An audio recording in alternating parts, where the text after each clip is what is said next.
to their increase. To the extent that economy stands in the way as an impediment to the growth of private sector, to that extent, would there be no incentive for people in government to pass the right sets of policies? The right policies can be done, but every single policy, whether it be critical infrastructure, whether it be development of world-class human capital, whether it be improvement of business environment, whether it be identifying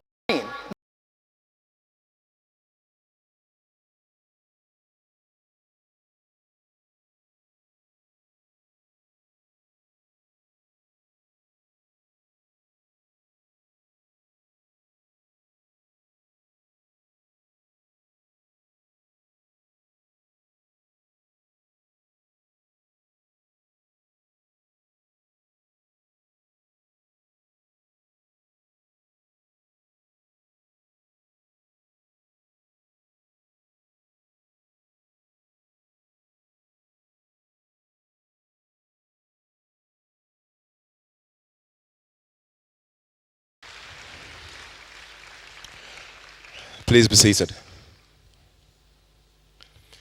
We really want to say a very big thank you to you. This is what the BBC would call hard talk. For a few seconds, we're going to be watching a short commercial. Once it's on, please let me know.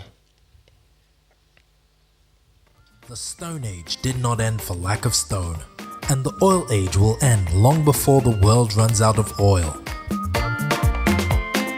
Only about 42% of Nigeria's 80 million hectares of arable land are currently farmed. The Nigerian film industry, also known as Nollywood, has great potential for investment when compared to India's Bollywood and America's Hollywood. Nollywood generates about $600 million yearly, while Bollywood and Hollywood generate $1.6 billion and $9.8 billion respectively. The entertainment industry contributes about 1.4% of Nigeria's annual GDP compared to Hollywood's 3% GDP contribution in the United States. It is estimated that over 1 million people are currently employed in the entertainment industry, which makes it Nigeria's largest employer after agriculture.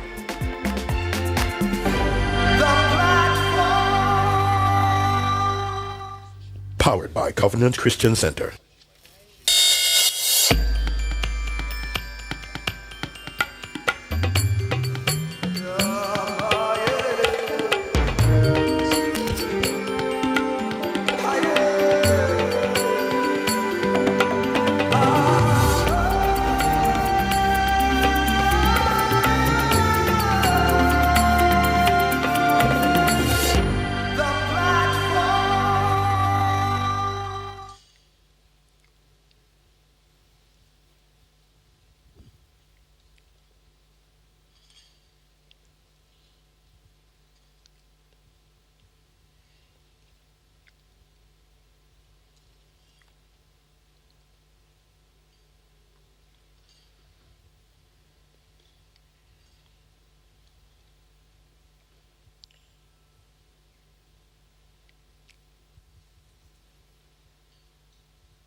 Ladies and gentlemen, welcome back. For our viewers at home and those who are watching by way of television, this is the platform ABUJA. And our next speaker is someone who I believe at this point I should say you should put your seatbelts on, because we have a very, very interesting speaker who's about to take on the podium. She is the chairman, board of directors, First Bank of Nigeria, and premier of the most valuable banking brand. She's also the founder and chief executive officer of the Chair Center Group. The companies within the group include the Chair Center Limited, Sokoa Chair Center Limited, Furniture Manufacturers Mart, TCC Security Systems, and Cubes and Boxes Limited. These companies are involved in manufacturing, retail, and bankway security system services. She chairs a number of corporate and not-for-profit boards, amongst which are the House of Tara International and After-School Graduate Development Center, a facility which she promoted to help address youth employability and enterprise issues in Nigeria. She sits on the boards of Digital Geo Limited, Cadbury Nigeria PLC, Convention on Business Integrity, CBI, and the Nigerian Sovereign Investment Authority. She was chairman, FBN Life Assurance Limited, FBN Capital Limited, and Kakawa Discount House Limited. With her interest in social issues, including women, she's a co-founder and past chairperson of Women in Business, Management and Public Service, the WIMBIS, an ordained pastor and founder of the Christian Missionary Fund. Through this faith-based organization, works with hundreds of missionaries spread across Nigeria to change lives with the provision of medical education and other supplies. She's a multiple award-winning entrepreneur and the first Nigerian recipient of the prestigious International Women Entrepreneurial Challenge Award as a nominee of the U.S. Department of State in 2008. She's married to Awosika, and they are blessed with 3 wonderful sons. Ladies and gentlemen, not new to the platform, please join me and welcome Mrs. Ibukun Awosika. Please give her a resounding round of applause.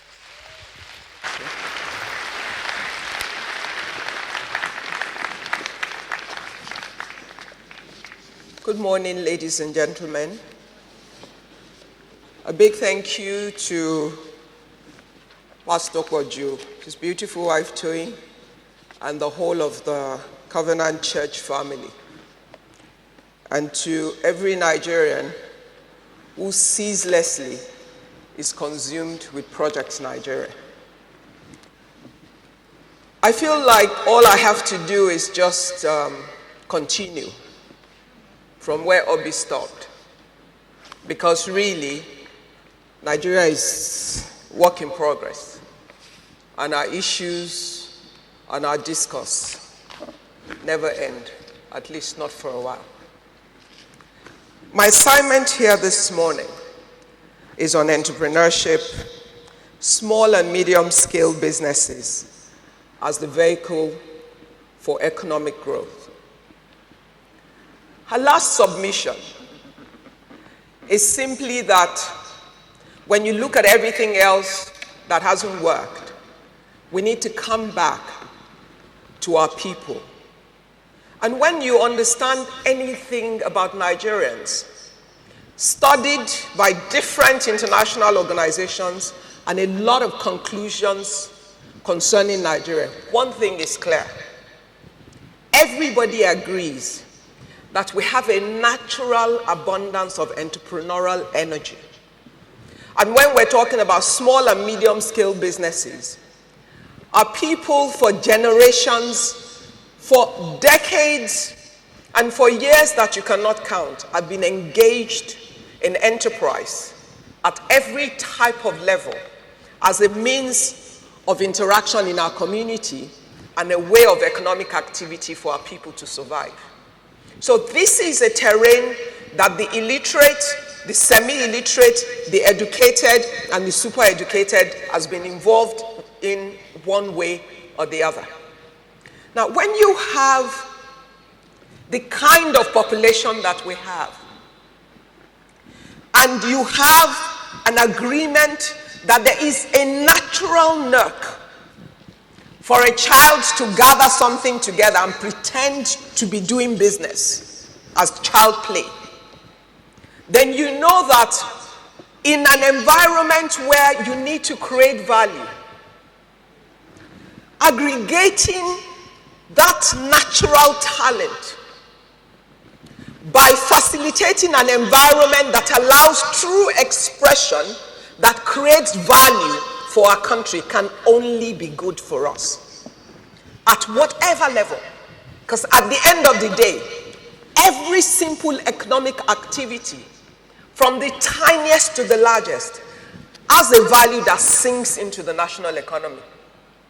Whether from the petty trader on the roadside, who will use the resource gained from that activity and move to another part of the economic activity by paying for transportation, by paying for food, by buying clothes, by buying school books for children, by doing whatever it is that they find to do, by buying medication in the pharmacy, whether it's the crude or the international pharmacy, by plugging right back into the value chain of our economy. Every single one of us has a chance and a possibility to create value for the overall economy of our country as is defined. Unfortunately, there are real gaps because somehow we think that entrepreneurship is a by activity. It's an aside that just happens. Some people are called entrepreneurs. Some people are traders, or they're doing business one way or the other. We have such a massive informal sector because we haven't quite recognized the strength and the power that they represent.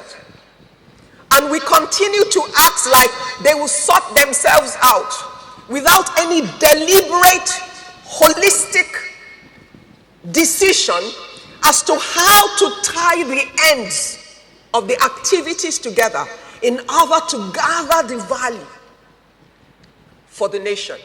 More than at any other time, this is the time where we do not even have a choice. It is not about where the option, it's not about having so many options, because the issue is where are the options. Whether you like it or not, oil is of the past. It will have a role for a while, but it's on a declining mode. Every day, billions of dollars are being pumped to find solutions to create alternatives to the use of oil. And we want to sit and plan and live on the oil. We haven't even done a good job of it anyway, so it's about time to pack it aside and think of the things that we are most likely to do better. And what also makes it critical and important for us to urgently attend to these issues with an holistic plan and a sincere approach before we even destroy the motivation of our people. Because a lot of people are discouraged right now. I'm an entrepreneur. I run a manufacturing, and I can tell you I am tired. I am absolutely exhausted. And I am a passionate, committed Nigerian. I love my country. I want to keep my factories running. I want to build more facilities, more factories, more operations, more businesses that will create jobs for more people. I convinced myself not to say, maybe it's time to sell out the businesses, put the money in the bank, and I can live well for the rest of my life. I convince myself every day, you can't do that. Because when I look at the faces of the hundreds that work for me and the many people who are tied to the economics of my business, I remind myself it's not about me. And for that reason, you continue with the pain of what can be made easy. You ask yourself every time, does it have to be so hard to do the right thing or to try to create value in your country? Listen, reality tells us right now, any nation that you know in the world has got critical employment issues. Every single nation and countries are throwing everything that they have at solving the problem. We have a population that is even more dangerous because we have such a large youthful population. When you have a lot of young, dynamic minds who are craving to do something to create value, those that you have promised hope, you have given them hopes for the future of things they can be once they can just get through the almighty educational system. And then they come to the end of a chain and there's only a wall in front of them. There are no doors or windows on that wall. What grammar or English or Yoruba, Hausa do you want to speak to those kind of people?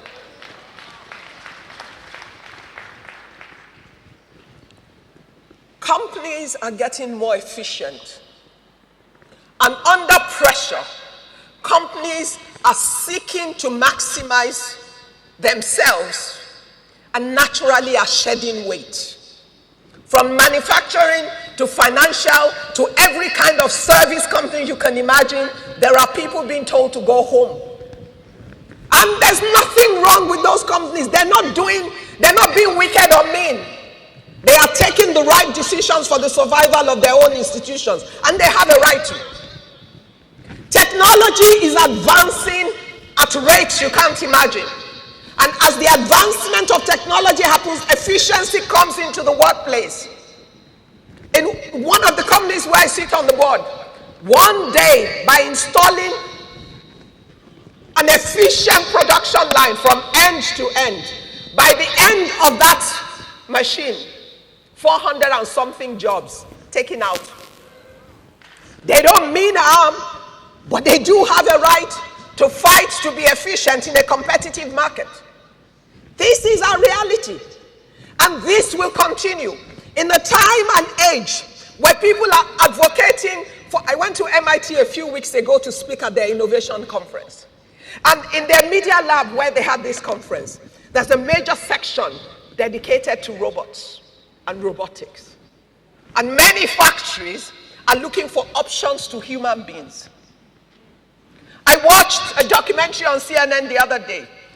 One hotel in Japan, if you check into the hotel, guess who is checking you in, taking you into your rooms, and providing the services for your room? Robots. Human beings are being eliminated for the sake of efficiency. What does that tell us? We need to create alternative opportunities to engage human beings. Otherwise, we'll have a social problem. Fortunately and unfortunately, we are one of those nations that have a lot of human beings to account for. They become a liability where we go to sleep and we do nothing to plan about how we're going to engage and provide for them. To engage them constructively is to turn that population into an asset that through that engagement can provide value, create value for the economy of the nation, and make us able to stand with pride. The only way I know that you create jobs is that you continue to create businesses and opportunities. And to create businesses, you need to raise entrepreneurs, and you need to facilitate the emergence of small and medium-scale businesses, because ultimately, it is only small and medium-scale businesses that emerge to be major corporations. But even with that, statistics will tell you, if you look through all the nations, all the developed countries of the world, for most of them, small and medium-scale businesses represent anything between 40 to 70% of the jobs in their market. Every country, from America to Germany to UK, across the whole globe, different kinds of countries, different kinds of economies. So it is not a matter of choice, but it cannot be an accident, because right now we have an accidental model. We have a model that says if you find your way and you succeed at it, that's fine. But if you don't, too bad for you, because nobody cares. But what we need to understand as a nation, and what our policymakers and our decision makers need to understand, is entrepreneurship is not for pleasure. It is national service. A national sacrificial service. A choice to use your resources to create value for your society and for other human beings, rather than to just keep your resources for yourself. Because after all, as an entrepreneur, having worked for 28 years to build a group, all my resources are deployed into companies that generate returns to pay salaries of other people, to pay taxes for the nation, to pay bills for other things, to pay services that make other economies continue to run. At the end of it, when the tax man has taken his own money, whatever is left as profit, if there is profit, is where I am supposed to take some dividend. And a wise businessman will never eat all the profit that is left after tax. You will retain a portion of it to continue to grow the business.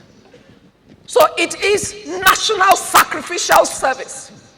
And it needs to be structured, it needs to be encouraged, it needs to be empowered, it needs to be celebrated.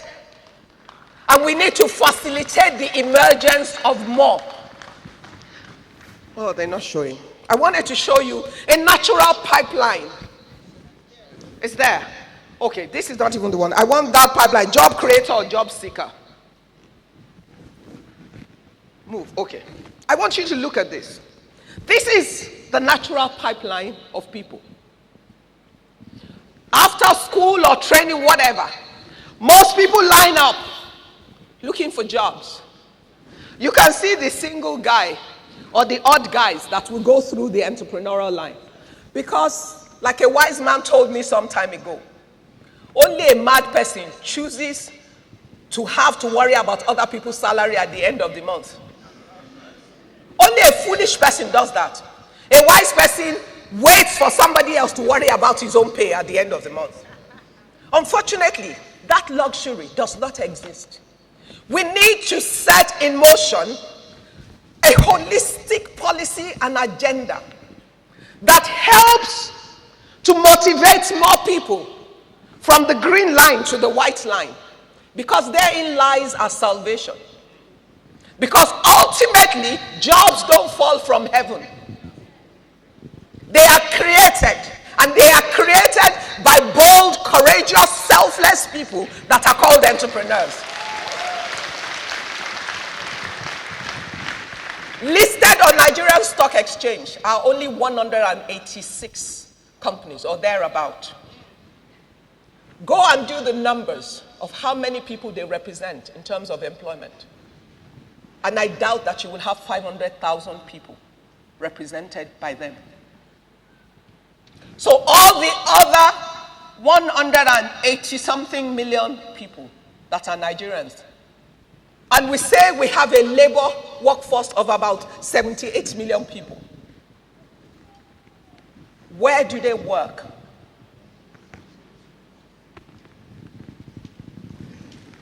Right now, even the numbers that government will supply you as those that work for government, we have seen how many ghosts are within them. So when you eliminate the ghosts and take the real numbers, add it to what the major corporates represent, and you would find that the small and the medium-sized companies are the major shock absorbers of job issues in the country. I posit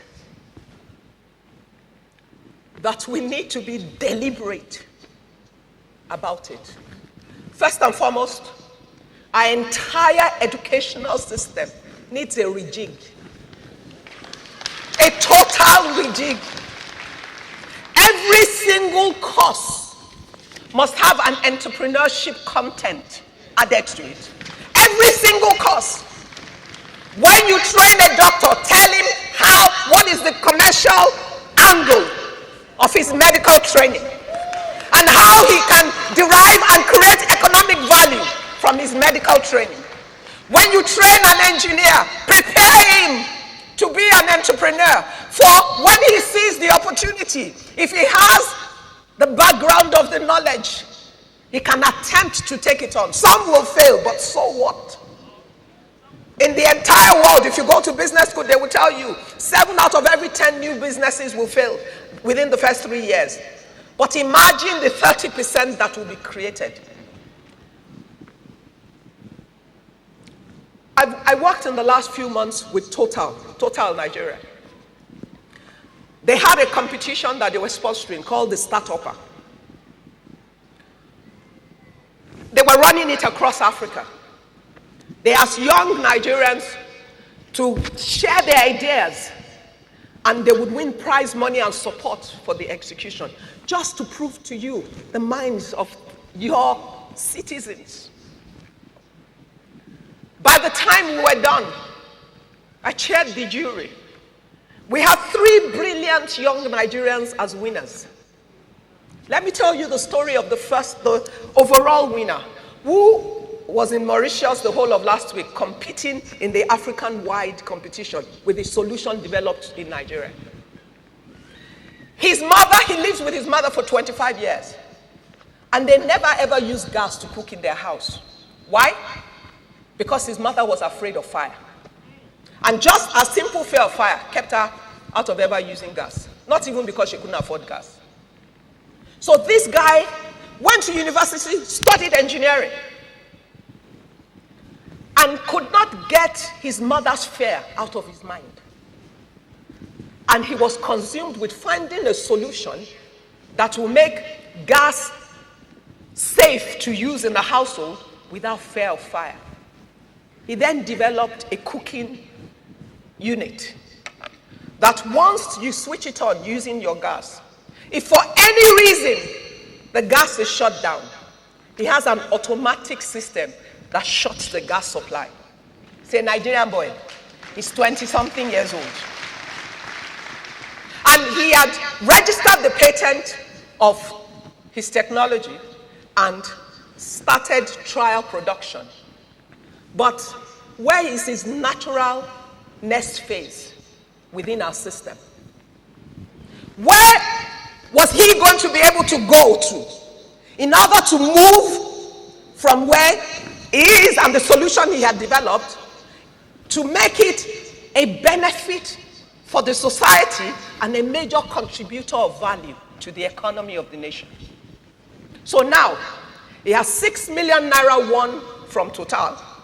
He has the support, mentoring, options that Total has facilitated. And there's hope that he can move from there because he happened to have won in a system that can facilitate his taking this to the next level. The guy who was the second runner-up, Igbo boy who served in Osun State, and was troubled by the fact that the farmers around where he served will work so hard to produce their maize, but most of the time it will rot away because they cannot find market for it. Yet, there were gaps by major corporates who use corn as a raw material in finding the right kind of corn as their raw material. So he started wondering why the disconnect. Ultimately, he developed a mobile-based solution that will allow the farmer to know what the buyer wants and what the inputs that are required for the maize to grow in a form that the buyer would need it, and can record and monitor his farm and his inputs in a way that the buyer can see that he's getting exactly what he wants, and that facilitates a market connection. He's a young Nigerian boy. The young girl who was the first runner-up, she's actually based in Abuja, studied biochemistry or biofuel or something, can't remember the exact thing. But What's the solution she's working on? Not new, but localized to make the life of women who fry akara, fry puff-puff, people who cook with firewood to be better, safer, and for them to live longer and healthier life. By using all your food waste, your garbage, your dustbin, and turning it into biofuel, biogas, which is packed in some big bags that's sold at only 600 naira, so it's affordable to the people she wants to sell it to. And the waste that comes out of that process can be sold to farmers as very cheap fertilizer for their farm. They're young Nigerians. I saw many of them through the process, and I meet them every day.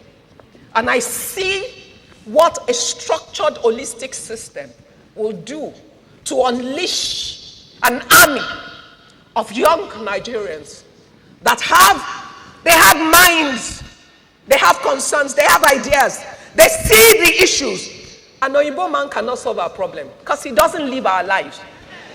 He doesn't know our problems because he hasn't grown up within it enough to find the ultimate solution that is appropriate and affordable for our people, that would change the lives not just of those that live in Victoria Land, Ikoyi, and Asokoro or Maitaman, but of people who live in every nook and corner of Nigeria that are considered unreached and unable to benefit from technology. We are the ones that can do this. And because the system is not set to facilitate this, therein lies our biggest challenge. We need, as a country, first, education needs to be reworked. That's one. Two, we need to create a pipeline from our educational system that allows different people to be diverted into different areas to build the skilled manpower that will be required to support industrialization at different levels that we need. We need to understand that Nigerians might seem like they're behind in technology, but we're miles ahead, and they're young Nigerians that are thinking. Ask Mitchell. When they started InterSwitch, it looked like what?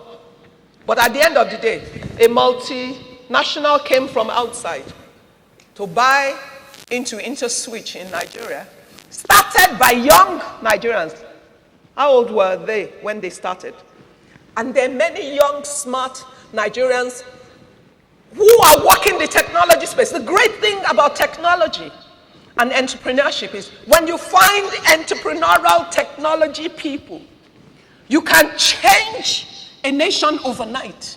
Because one right solution applied in the right space can result in such unimaginable return to the nation. I mean, you all go, if you travel abroad, you hear Uber, you ride Uber and all of that. Uber came to Nigeria, they would have failed, except for some young Nigerian minds. The young men who started Jobberman were the ones who made Uber possible in Nigeria. And they did it providing job solution with it. How? Normally, in every other country, the model of Uber requires that the guys who will drive must have the right kind of car and be able to manage the right kind of technology. But the average Nigerian who has the kind of car that they're looking for does not want to be called a driver. You have to be a Nigerian to understand how we think. So he's not going to do it. The one who needs the job cannot afford the car. And the one who is at the normal level of the normal driver does not have the technology exposure to use the Uber technology. So therein lies disconnect. So these young men rejigged the model as Nigerians and decided there are many young Nigerians who go to work, who have bought cars, husband, wife, one car, so you have two cars in the family. You park the car in the morning when you get to the office, and you don't drive it again till you're going home. And the guys who can drive don't have the car. So we can take the guys from OND to HNDs, train them for what they need to do, customer service, managing the technology involved and everything, and make a deal with the guys who have cars that sit during the day and say, if you give one of your car, we will provide the driver. We will drive it during the day, and your family will be making income. whilst you're at work, which means you have a second income stream. By the time they were done, they trained 500 OND, HND people who are the ones driving the Uber cars that you see around Nigeria, and they're still growing it. That's how young Nigerian minds, using technology and their understanding of their local environments, can change the game as well. We need to confront what are key challenges. Financing is a challenge, but the answer you probably all give is the banks should make money available to entrepreneurs that want to start businesses. Guess what? The banks are businesses. The money they have, the shareholder funds. They have responsibility to return profit to their customers. What we need to do is to find a way to make it attractive, both at government and at corporate level. If government releases certain sums as grants and encourages, we have 0.5% or 0.5% or something that we pay as education levy. We should ask where it is, because you can't see the result in the education. All the industries, we have a lot of money that we contribute to industrial training fund. It will be interesting to find out just where they are, because I've never gotten any refund. The key thing is this: if we combine, either we create an entrepreneurship fund, a charge, a contribution from government, or we ask the financial services sector as well to give a small percentage, which we aggregate to a lot, together to create a grant fund for proof of concept. And we have tested this out in Lagos, and I know that it works. We had a project which AGDC worked with Lagos State on. It's called Ignite Ideas. We asked people, submit your projects. We did training, we did evaluation, but you do not get more than 100,000 naira. For some of you, you're going to think that's small. No. When you need to prove your concept, you shouldn't prove your concept by breaking the bank. In case your concept has errors, in case your assumptions are wrong, in case you need to make amendments, in case you need to correct many things. And besides that, there are many small businesses that don't need more than that as capital to start. And I know that. When you do that, those that do not need more than that to continue to run will continue. There will be those concepts that will be proven that you will see, if we give this money interest-free, anyhow we are structured to gather the money through any of the options. If we give this money interest-free, those that prove the concept and then need to scale up can be brought into low interest fee facilities that would help them to enhance further. Bank of Industry has all sort of funds, but we still have the issue of collateral.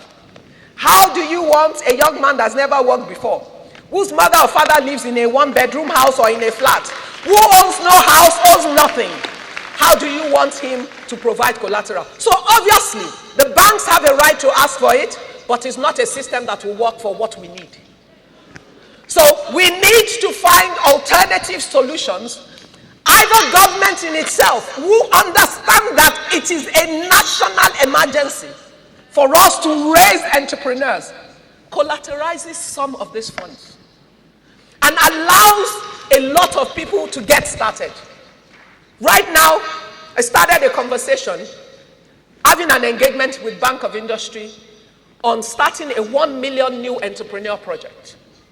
Someone asked me, why do you want to drive such large numbers when you know it's difficult for a lot of them to even pull themselves together, even from your test case that you've done in Lagos? Bottom line is 1,000, 2,000, 5,000, 10,000 is not going to cut it. Where we are, we need an avalanche of businesses. And the reality is, some will fail. Reality. Some will succeed. But if we push and we drive on a national scale, state by state, identifying and recognizing what is the strength and the comparative advantage that exists in each state, empowering, educating, teaching, and allowing the grant to prove concept. We will come out with so many at the end of the day, and even the ones that will fail will learn lessons that can help them to succeed in the future. We have to consider it a cost of raising and delivering our nation from where we are, because our future depends on our ability to empower, equip, and provide for our people. We have not shut the tap of childbirth in our nation. And when people are not busy, what happens? They have more children. So even the young men who do not have work will produce children because they're trying to keep themselves busy. All I am saying is the normal rules cannot be where we stay. We cannot look at the kind of MPL ratio that will come from giving that category of people the money. We must cut into our planning the level of losses that we know we will have, by understanding that out of that group, even if we come out with 50%, 500,000 new businesses out of the 1 million attempted, sit down and imagine. All I'm saying is if you have 500,000 new businesses, the way I calculated the 1 million is 1 million new businesses that can engage 2 people. 2 people plus the entrepreneur, that's what? 3. 3 times 1 million is what? 3 million.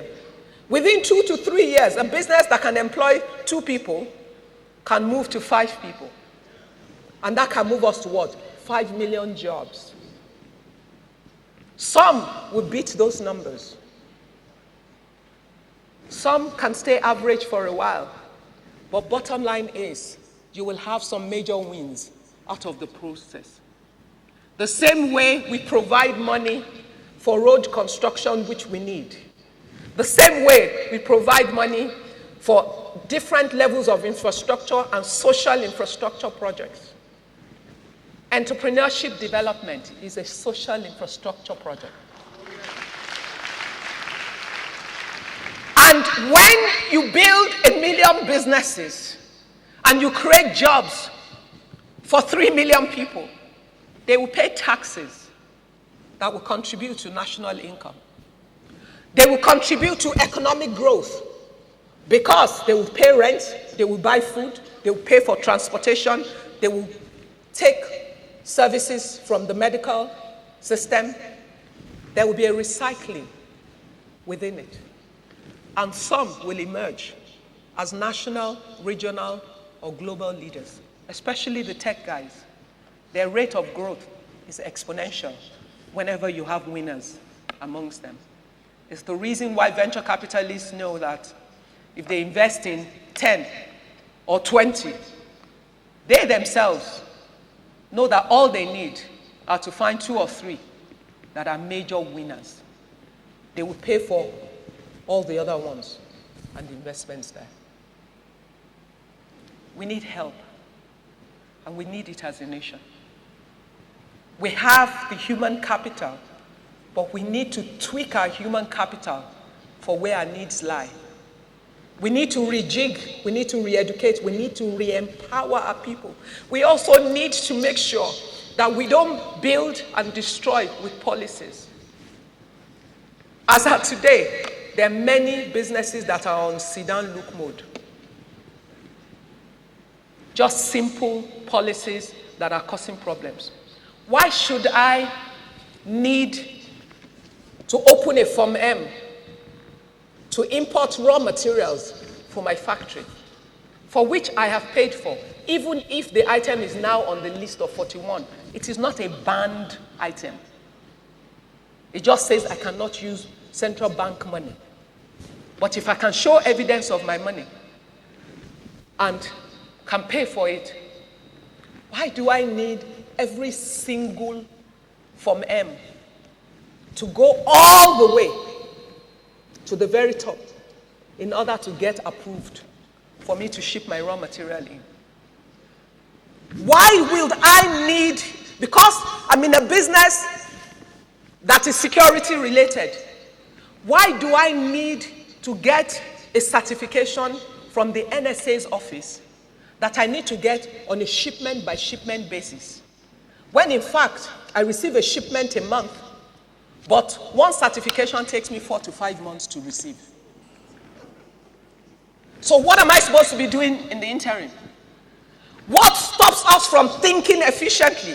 And if we're a verified, certified business in that segment with a track record of over 22 years, why will I not get an annual certification that allows me to cover my shipments within that period? Why must I know somebody at the very top and need to call somebody to get it? All I'm doing is business, creating value for my nation. Those systems cannot work. Why should I start a project in a part of the country under a particular government?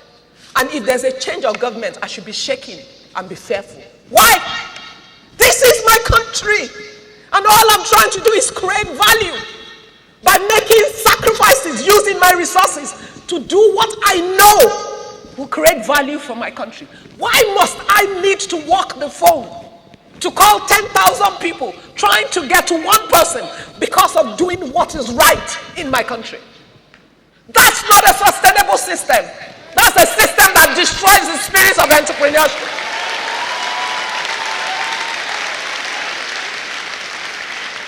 We have problems. The ideas are in abundance.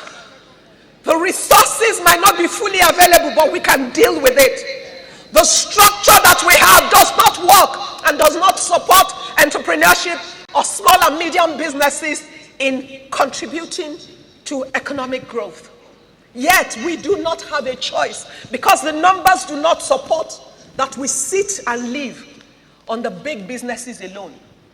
There's no reason why a multinational should get everything they need and the small and medium-sized businesses. And by the way, there are many small and medium-sized businesses that turn over billions. So we're not talking of change.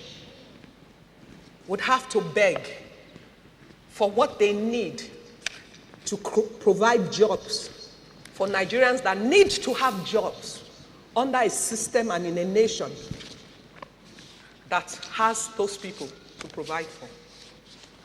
Entrepreneurship is a low-hanging fruit. In 1 year, we can change so many. What we've done in Lagos State was just within 2 years.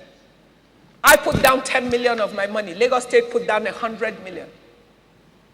So far, we're at about 200 and something people. We have about 400 and something people approved.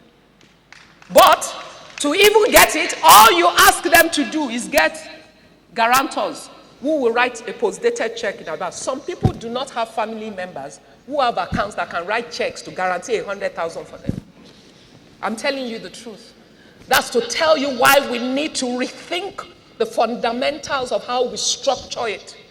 The normal international model that we know will not necessarily work. We have to look at what works for us, and we must prepare ourselves to take some losses. We will lose some.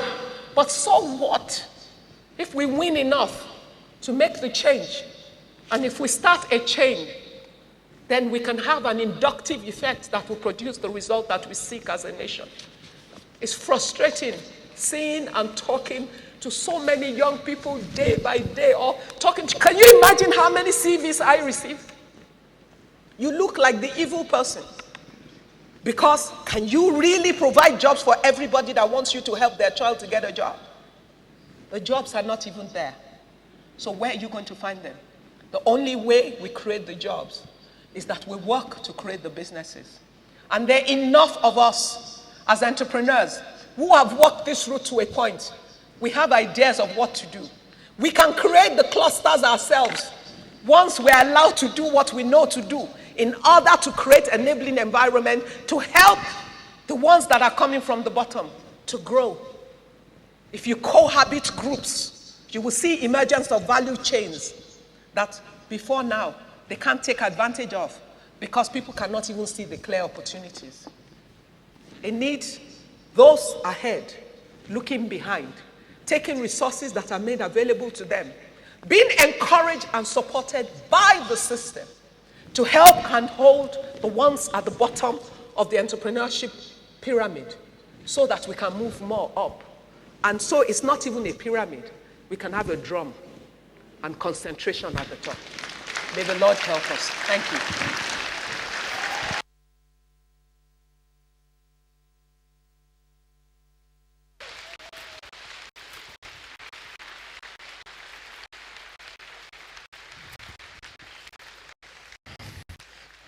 I told you.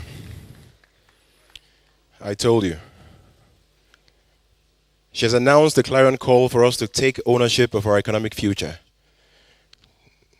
A big clarion call. And for some of you who do not understand exactly how important this is, in 2014, on the 5th of March, we had 500,000 people, all between the ages of 18 and 35, scattered across all the stadiums in the country.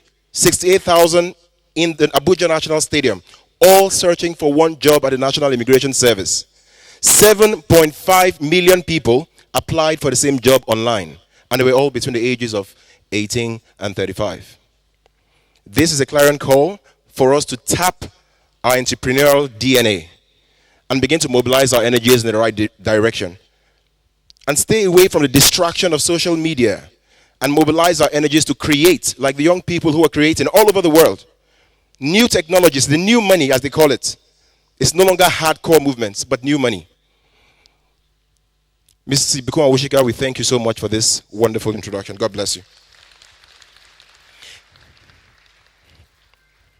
Our next speaker happens to be someone who has actually showed how it is that you can mobilize your energies and be the change that you seek. He was a graduate of engineering from the University of Agriculture, Abeokuta, and had sound experiences in data visualization, analytics, strategy, and business development while working with two of Nigeria's leading commercial banks. And being a firm adherent of open data and how it guarantees transparency and initiates communities to action, he co-founded a civic organization in Nigeria named BudgIT. BudgIT, founded in 2011 during a technology boot camp organized by the Co-Creation Hub, uses technology of any form that appeals across every literacy span to make public data more accessible, transparent, and understandable to citizens. BudgIT also provides infographics, visualization, civic technology, and data comprehension support to citizens, civil society organizations, and public institutions across West Africa. He's a consultant to DFID UK on its federal government reform projects. He's a recipient of Ashoka Fellowship, Aspen New Voices Fellowship, Future Awards, and Knight Fellowship with the International Center for Journalists. An executive education in Stanford University on social entrepreneurship, and was named by Quartz Africa as Africa's 30 leading innovators. He's a member of a Harambul Entrepreneur Alliance and also sits on One Africa Policy Advisory Board. He writes for The Guardian UK and the Premium Times. Ladies and gentlemen, let's welcome to the platform Oluseun Onigbinde.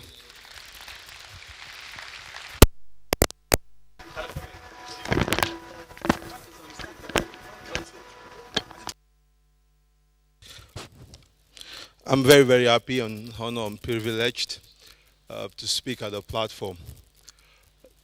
This should be like, I've been attending the platform since 2010, so I've always been at the other side. So if I say hello from the other side, I hope you understand. Yeah, so hello. I will speak about data. That's what I do essentially in BudgIT. But I would just want to share some data with you about Nigeria. Whoa. I would just want to share some data with you about Nigeria. And when we share those data about Nigeria, we want from as a country. This is a country that we're talking about oil.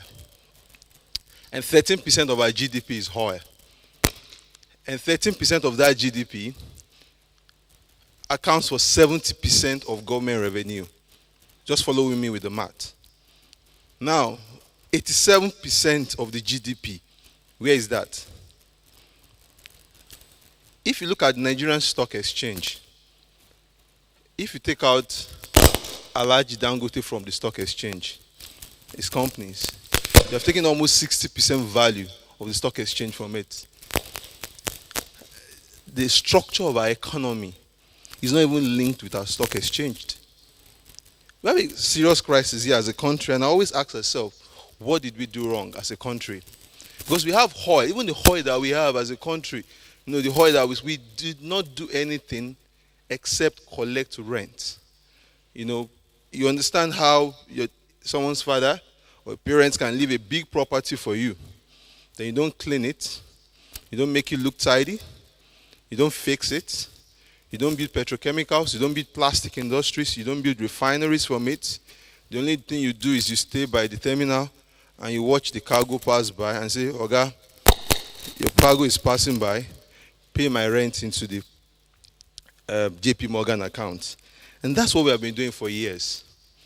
But now, like everyone speaker has said, oil has moved away from us. Since we decided we're going to be, when you say we are diversifying the Nigerian economy.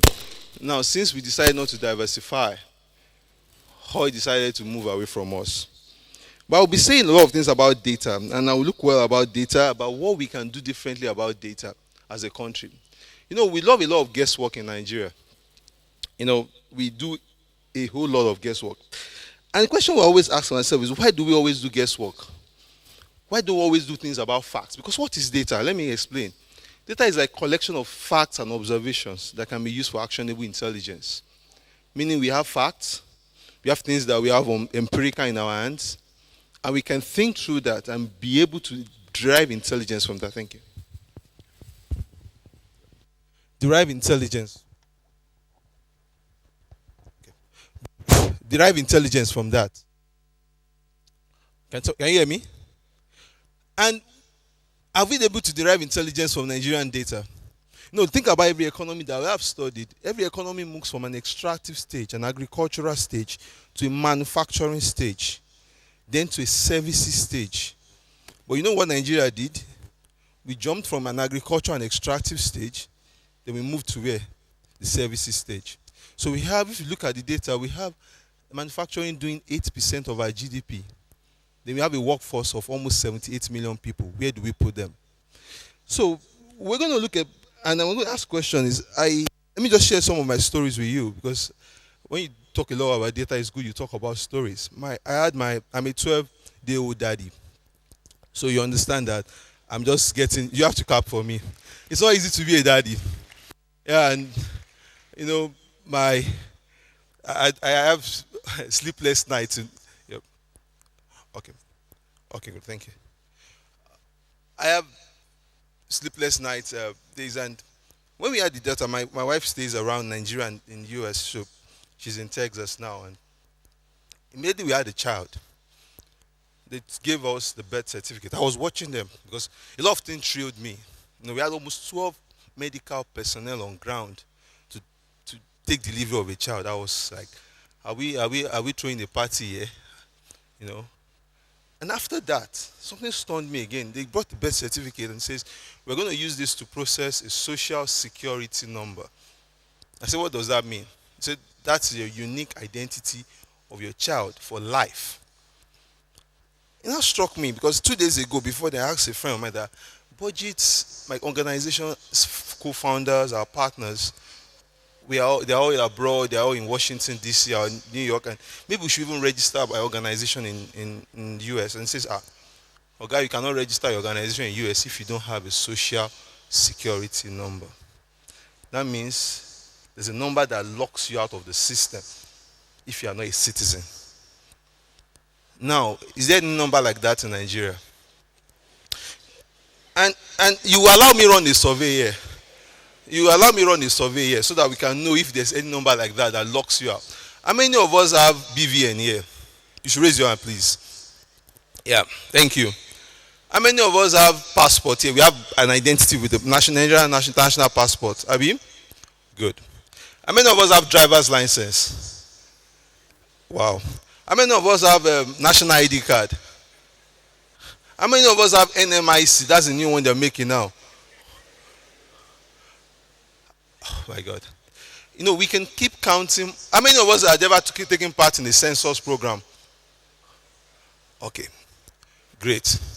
You can see how we have created multiple data sets as a country.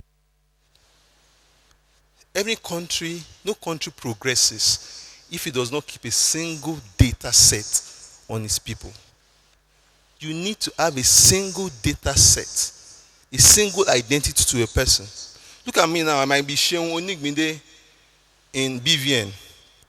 In fact, it's happening. My UBA, they called me Oluwa Sheon Onigbinde. Maybe they were zealous. Then someone calls me Olu Sheon Onigbinde. Then another person decides to say it's Sheon Onigbinde. Different things. We don't have a single identity system.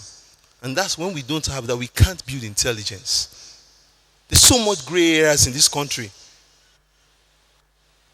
We have a tax to GDP of 8%, worse than Afghanistan, worse than Syria. So how do you collect tax if you don't have a profile of your citizens? How do you collect tax? How do you know how many of you are here? What skills do they have? When they leave the university, what do they do? Did they get a job? How do we know that everybody in this country actually needs to connect power to the grid? How do we know the kind of income status of everybody? How do we distribute that? That's why I say we do a lot of guesswork in this country. And it's not based on empirical facts, which is data. And it's just because we are not discerning enough. Every country that you see globally is not just a tech company. It's not just a marketing company.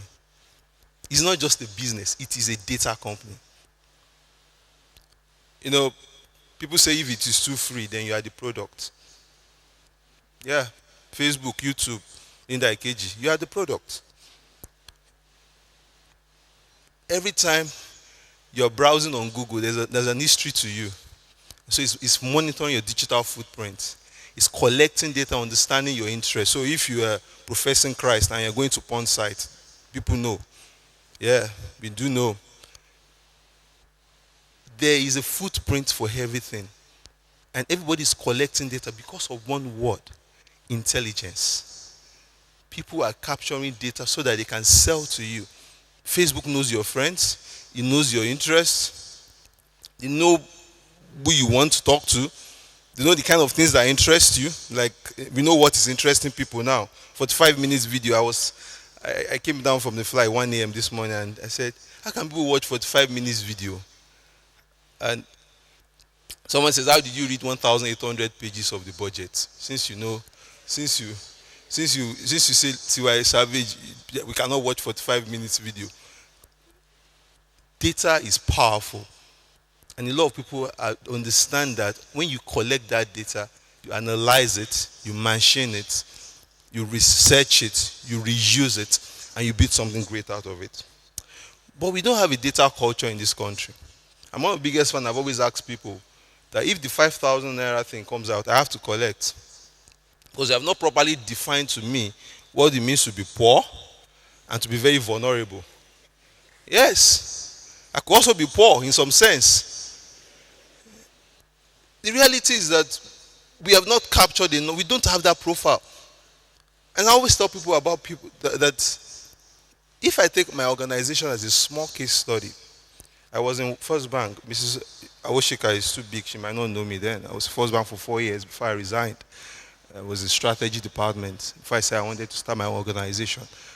And on basis of budget data was available to the public, and we can make that simple and interesting to people. Then just look at that small angle. And I'm going to explain that. I'm going to expand that in context. Because I don't just want you to hear lots of stuff. I want you to also go back and think, what's the dead capital that you can resurrect in Nigeria? Budget was just there. It was always on the budget office website. But we decided to make it interesting. And now, not to boast, we have like 20 staff. We have a lot of donors and partners. In fact, we have a business arm now that we also pay tax. Because when it's design budget and it looks fancy, businesses come to me, you Say, can you, we also love your infographics. Can you do it for us? I said, well, we're going to charge you. And say, yes. And we saw that it was working. And we are testing that. And now think about if we do that for education, health,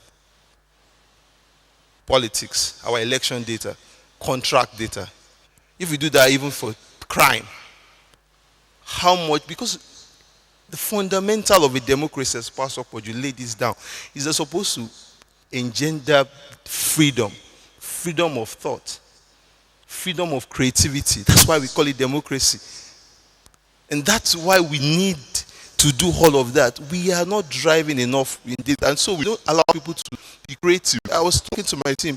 Imagine we own all WAEC or GC or NECO results of each school in this country over the last 20 years. Then we can build an advisory firm to advise teachers and advise parents. Say, this is where your child should go. Imagine we know all the records of doctors in this country is public. All the mortality of each hospital in this country is public. Then we know where to take your family plan bus. So am I right? You know that you don't go to some hospitals in Lagos. I won't mention their names. Imagine that we understand that, when Barack Obama won the first election, 2008, 2007 and 2008, something struck the Republicans that we don't have data. There was this guy that writes, he's an historian, Neil Ferguson, told them blank, say, you guys, Democrats are ahead on every single data point. They know the Latinos, they know the blacks, they know who votes most, they know who is not voting, and so they know have conned the system because they have the data. We don't have the data. And the Republicans have also invested years to be up to date on the data. Imagine that we can have a single data set on each polling unit in this country, public. Screened on the last, it was embarrassing. People called me during the last election, say, Shion, you have to fix this in 2019. How can a professor be coming on paper? And we say, Ijewere, talk. And say 7, 8, 1, 2. How can we be doing that? This is, how can we be taking pictures of the president and the vice president, looking at the budget, looking for where National Assembly is different from what they've submitted? A simple Excel sheet will have fixed that. It's true. We are not.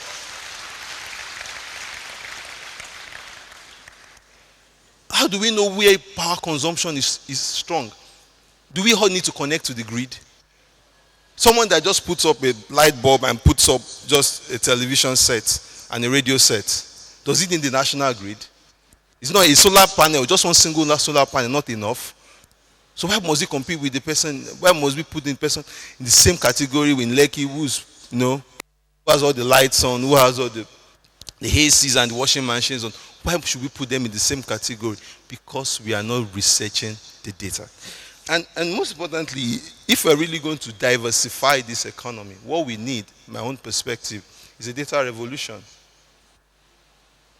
We need to stop making assumptions. I'm happy with the new Minister of Solid Minerals. He's trying to do a whole lot of work in terms of defining how many citizens, how many solid minerals do we even have in this country. Be a strong mining cadastral office. So that we can know. A lot of governors, they go to Abuja, coming for every meeting for bailout. But there's gold in his backyard. There's limestone there. There's almost everything he could do, but he does not have the data. He doesn't even have the intelligence to even make use of that data. I say, okay, what I'm going to do, I don't have power over the limestone in my backyard. But what makes me not call for another person and say, okay, let's form a company. Let's do a special purpose vehicle and let's start extracting this limestone. And the profit comes to the state, it comes to you as a private investor. But we don't want to do hard work. The only hard work Nigerians love doing is what? Collecting what? Rent. That's what we do. That's why you see Nigerians, they don't usually these days, people don't decide to give companies to their children anymore. What do they give to their children? What? Houses. You become a rent collector. That's all you do all your life. And that is the bane of an economy that cannot grow. And the question has always been that when it comes to data, people get scared. Politicians get scared. Citizens get scared. How are we going to fight corruption without data?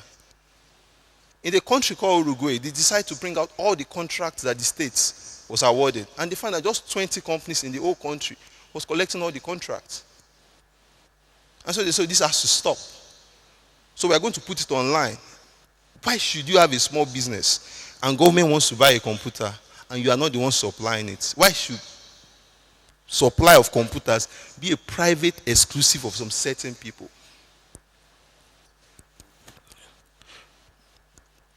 Why should that be? Why should just few people have access to tender documents because it's pasted on the notice board of the Ministry of what XYZ, and maybe they put it in the newspaper? You can't even see that in one tiny corner. Why should that be? If we really want to fight corruption, you democratize data. Everybody sees it. If everybody knew that Dasuki was collecting money as they alleged, we wouldn't be in this lot of mess that we have as a country, because we just favor secrecy. We see governance as a drive for secrecy. And that's why I believe, until you break the mold of secrecy about public finance, you are not fighting corruption. You are not. All you are doing, like Taiwo, you are fighting corrupt persons. You are not fighting corruption. You need to open up the data. If you are providing service for people, and if it is for the people, then it should be open. The second thing we do again is that we don't even fund our statistics office. Recently, a lot of guys were harassing our statistics office to bring out. It says, guys, we're getting 3 billion naira 5-6 years ago. Now we get 300 million naira. What am I going to do with that? Almost every single data that you find out is paid up by a donor or by an institution. How are we going to survive that? Like I've also made the point again, we have disjointed database. Everybody has his own separate bucket of data. Nobody's aligning this data to ensure that we adequately profile the Nigerian. Then even when you have the data, what happens? It's unresponsive. Nobody's taking action on it. There was a time the UNDP did the data about Nigeria, and they found out that maternal mortality ratio in Nigeria has 5 different figures. In fact, in BudgIT, we have done analysis that the Accountant General quotes a different figure for oil revenue, the CBN quotes a different figure for oil revenue, NNPC quotes a different figure for oil revenue. So who do you believe? No, it's reality. Who do you believe? Whose report are we going to believe? Even the Bible says your eye must be what? Pastor Cojo always says this in church. Your eye must be single. And until we get our eye single on the data, we are not moving forward. And that's why I want to just make this point strongly, that a lot of people are building. There's a company called Palantir now. We can Google about it. It's one of the most secretive startups in the world. It's worth $20 billion. And in fact, there's a little bit of secret that it was instrumental to the capture of Osama bin Laden. I don't know how true that is, but it does a whole lot of work for money. They say it's funded by the CIA because it does a whole lot of work on data analytics. We want to fight crime. We want to build intelligence. We don't have the data. And we always worry about how someone is caught in the US, and the next thing his picture is flashing on the screen. They know his address, they interview his mother, they interview his brother. There's a connection in the database. So we need this. And until we get this right, we can move forward. We need to be able to predict, because we have a backlog of data. We need to be able to give new information to people to help people. We can't help people without data. You say, I want to help somebody. You are not asking the right questions. You want to help the poor people in Nigeria? You want to give them 5,000 naira? How are we sure that 5,000 naira is what they need? And some people will even brag with me and say they want to restore their dignity. I say, wow, with 5,000 naira. And without the data is what we can use to optimize resources. We need to be able to optimize our resources. Look at us. All 13% of GDP. 87% of GDP. 40% part of that is agriculture. I think you have an announcement to make. Yeah. Ladies and gentlemen, It is our pleasure to invite or to receive His Excellency, the Vice President of the Federal Republic of Nigeria, Professor Yemi Osibajo.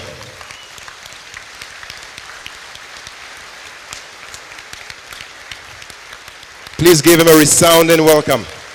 It's 1 o'clock. The platform welcome.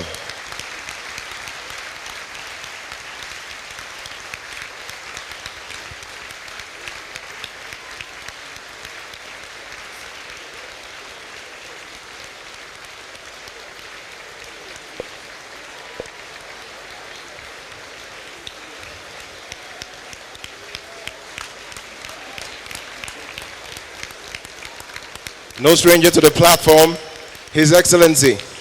You're welcome.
Please be seated. Thank you very much. I think I would continue. My best wishes to the Vice President. The last time I saw the Vice President was in his office in Ikoyi, and he dragged me to his side. But I don't think I can dare that now. It's dangerous. I was trying to look for him, but I was like, it's not like he's here, but I can't see him yet. I'm happy to see you, sir. I'm a fan of Professor Shibajo's messages at Platform. Please, you should read it. You should hear it. I mean, say read it. He speaks a lot, and his message is consistent. Integrity. It's a very strong thing. And I don't think Pastor Cojo might have the data more than me, but I don't think anybody has spoken more at Platform than Professor Yemi Osibajo. Nobody. I'm a platform addict, so I know. Yeah. So, like I was saying, and I have 5 questions here. That if we don't have what I call that singleness of data, we can't resolve it. We complain that our tax to GDP is 8%. It's low. It's worse than Syria. It's worse than Afghanistan. The World Bank says an average sub-Saharan economy has a tax to GDP of 15%. If you take out the oil component of the tax to GDP, the non-oil tax to GDP is 4.6%.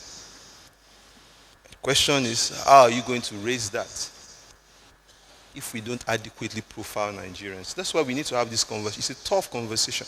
When Obi says something, Mr. Obi said, you can't put function ahead of structure. We have a structural problem that we don't know how many of us are here. Who are we? What skills do we have? What are our needs? And so how are we going to make Nigerians taxable if we don't have the right information about them? The question again I'll post is, who needs power from the grid? Does everybody need power from the grid? The third question I'm asking is, look at Nigeria's import list. I check it on the newspaper every day because I'm an enthusiast of data. We import paper. For the newspapers, all of them raise the prices because they import the paper for the newspaper. And I ask, what do you use to make paper? Is it not timber? Is it not wood? Is it not Iroko? And do we have shortage of that? That's a problem. The same foolishness is why we import fuel when we export crude. And we hemorrhage our entire foreign reserve earnings to still bring back the crude. It's the same problem. Every country is making a deliberate, I always use that word, a deliberate need to use data to take ownership. I was reading something about China recently. China said we're going to be moving close to 1 billion people every year. Now think about it. The entire airplane manufacturing is controlled by 3 countries mainly. Boeing, Airbus, maybe Embraer in Brazil. So China does not want to continue spending its money importing aeroplanes to move its people. So this year they launched their first aeroplane, and they said, we have seen it's not perfect. We won't get certification maybe in 10 years, but we are thinking in that line because we are building a skill set, a skilled economy towards that. Which is, what are we importing? Are we checking our import list every day? We're talking about foreign exchange is going down. Are we checking our import list every day and say, where are we specifically going to target? So that we stop hemorrhaging that. So that we stop complaining about forex is down. Food, 50% of Nigeria's GDP, of Nigeria's imports, is spent on food, live animals. Why? We have run short of chicken, or turkey, or meat. You know, what are we going to specifically target that? Until we are able to look at the data set effectively. We have 67% of Nigeria are less than 30. I was shocked when I saw that statistics recently by the PwC. 67% of Nigerians are less than 30. I'm above 30. I'm almost 31 now in September. And the question I asked myself, what are these people going to do? What jobs are we going to provide for them? Not just jobs. What jobs of the incoming age are they going to do? You know, where do we want to really compete in the world? We have all agreed that the whole era is gone. We need to focus about what is coming next. And the space where is coming next is not a space of rent seeking. It's not a place of rent collection. It's a space of skill set. Recently we did a project for an organization in Liberia. And I asked them, why us? Why did you come and look for BudgIT to help you build a database for Ebola funds in Liberia? So we knew you could do it. We've been watching you. And so if you build more of that for this country, if you build more of companies whose skill set are global in mindset, then we can export skills. You know, we have a service to GDP. We don't even export service. I went to Philippines at a period of time. The largest component of their GDP, apart from agriculture, is outsourcing. You know, you see Donald Trump complaining that if someone from India or Philippines is picking his phone call when he calls for his credit card, that's the way. We did not even build infrastructure to engender that. Do we want to do that? We speak English. We don't know that that's a big advantage in itself. It's time for us to think through it. And when we think through it, we should understand that we're a poor country. That's the truth. This country's entire revenue is less than what Apple gets from its App Store. I'm not talking about what Apple gets from MacBook, iPhone. I say App Store. Go and check it. Apple's App Store revenue in a year is $20 billion. How much are we waiting? How much is FG expecting from oil? It's less than that. The entire budget is $30 billion. Go and think about it. That NHS, 10 times of Nigeria's budget. And the British population is 1/4 of our budget. But the spending on health is 10 times of our entire budget. You know, but we have resources. We have people. And these people, the skill sets, their power, the ability to efficiently collect data on them, to analyze it skillfully, and to bring it together to form intelligence, to drive this economy. That's what is going to take us forward. Thank you, ladies and gentlemen.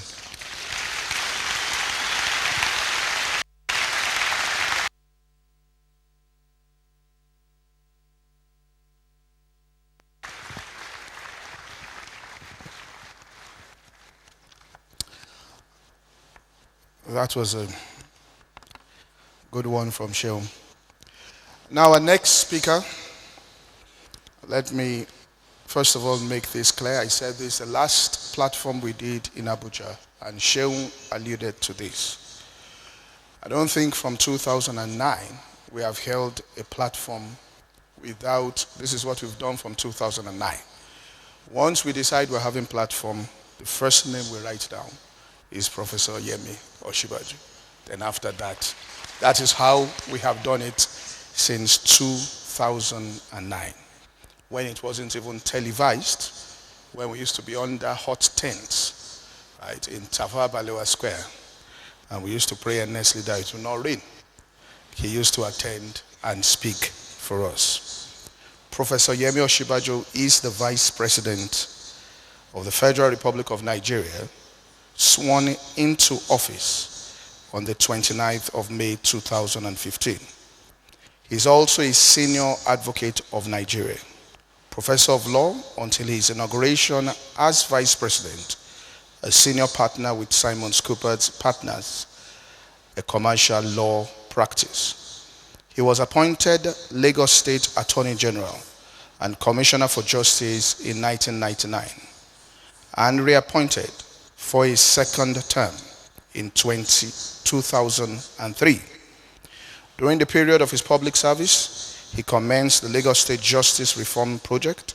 A prominent feature of that project was the establishment of the Directorate for Citizens' Rights, which provides free legal services and legal representation to the indigent citizens of the state. This initiative gave a voice to many who would otherwise not have had a way to access their rights. Prior to that appointment, he was the head of public law at the Faculty of Law, University of Lagos. His Excellency Professor Yemi Osinbajo is co-founder and board member, Convention on Business Integrity, Justice Research Institute Limited, and has authored several law books. In 2007, he and his wife, Oludolapo, founded the Orderly Society of Trust, a non-governmental organization that is dedicated to the promotion of Christian ethics and orderliness. And also, he is a pastor at the Redeemed Church of God. Let us rise to our feet and welcome His Excellency, the Vice President of the Federal Republic of Nigeria, Professor Yemi Osinbajo.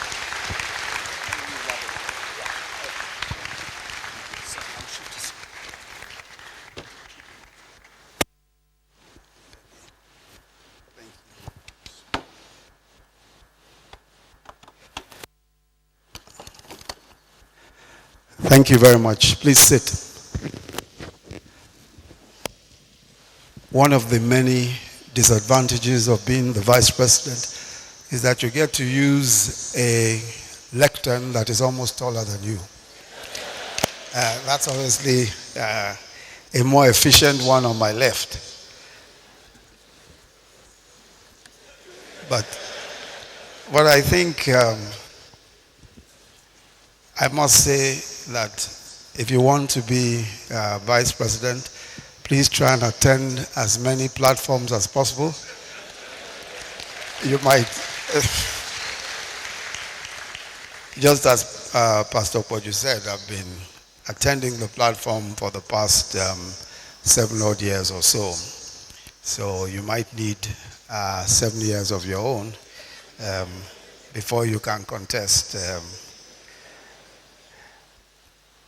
I'm extremely honored to be here again at the platform.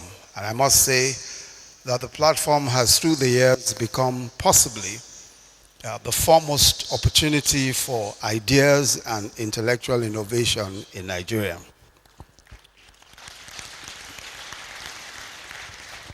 Every year, it lays out as many thought leaders of the big ideas, the aspirational heights, and the solutions that must occur in our nation's journey to its incredibly great destiny. I'd like to thank Pastor Cojo and his team for their tenacity and consistency, not only in always putting together a great event, but also their unwavering belief in the capacity of our nation to surmount its problems and attain greatness. Today, I want to share with you a glimpse of an aspect of the future. But permit me to begin with a story about myself. All my adult life, I've always believed that the country was performing far below its potentials. In practically every aspect of life, in governance, corruption was always so outrageous that it made the majority poor and development almost impossible. Law and order was always a problem. Usually, no consequence for wrongdoing. Doing business and even our daily existence has always been difficult. No power, no fuel. Getting anything done in government establishments, a nightmare of delay and extortion.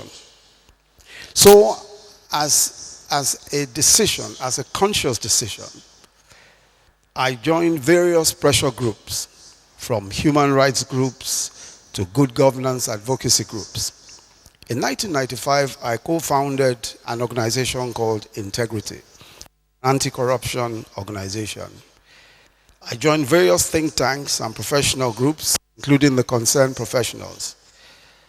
Under the ABUJA regime, we, Concerned Professionals, one day, many gathered at Yaba bus stop in suits, were thoroughly beaten by the police and the army. From that day on, people disappeared and did not show up again, but that's another story. I served as a 2-term Attorney General in Lagos State and pushed reforms in governance and the justice sector. I believed and continue to believe that the Nigerian people deserve better lives. In 2014, the completely unexpected happened. I was nominated as vice presidential candidate to the then General Muhammadu Buhari. I was 27 years old when Buhari became head of state after a corrupt and somewhat disappointing civilian regime. As a young university lecturer then, I was impressed by his single-minded fight against corruption and indiscipline. There was a serious war against indiscipline. For the first time, government held corrupt officers accountable. 30 years later, Providence brought us together. A retired general now and a professor of law. We both believed that our country needed to change. We argued about how and about what needed to be done. We reached consensus on many of the major issues. Certainly, our country needs a different set of values, a new way of doing business, an economy that's able to give opportunity to young people to work in their chosen professions and to build strong and profitable businesses. We knew that we had to provide social protection for the poorest and the most vulnerable. We recognized that innovation and change would be key, and that we must implement and not just talk about diversification of our economy. So we led our party's campaign on that single, simple, but profound word, change. Nearly a year on, there are many problems, and many have asked, where is the change? Is this the change we voted for? Even some fifth columnists in our midst have suggested bring back corruption. But let me just say here for the record that the government of Muhammadu Buhari is completely and irrevocably committed to change. We believe that though it may not be easy, though the early signs may be confusing and sometimes discouraging, there has never been a better opportunity than now to turn the country in the direction of success. Today we have the best opportunity in decades for profound change.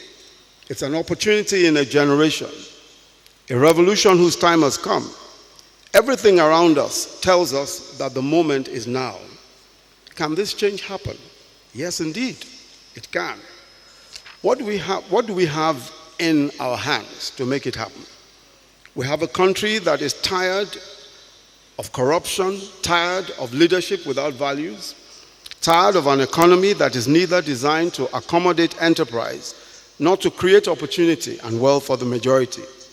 But we have a leadership and we have a leader prepared to challenge the rotten status quo. One who has said that he's prepared to kill corruption rather than let it kill us. But we must admit that the problems are many. They include a depreciating currency, falling revenues from the main source of revenue, which is oil, low external reserves, foreign exchange scarcity, which has affected importation of raw materials for industry, trade payment arrears, leading to a slowing down in the overall economy and falling GDP, power shortages, fuel scarcity. Products of power shortages and fuel scarcity are products of one or many of the factors above. These problems are temporary, not because they are not tough or old and recurring problems, but because today you have a leadership with the sincerity and commitment to solve them, and a people that are impatient and ready for change. What we must do is not to blink. No shaking. Let us stay the course. Let's keep our focus and see our country turn around. Let's look at a few of the problems. Power, for example. What is the answer to the power problems?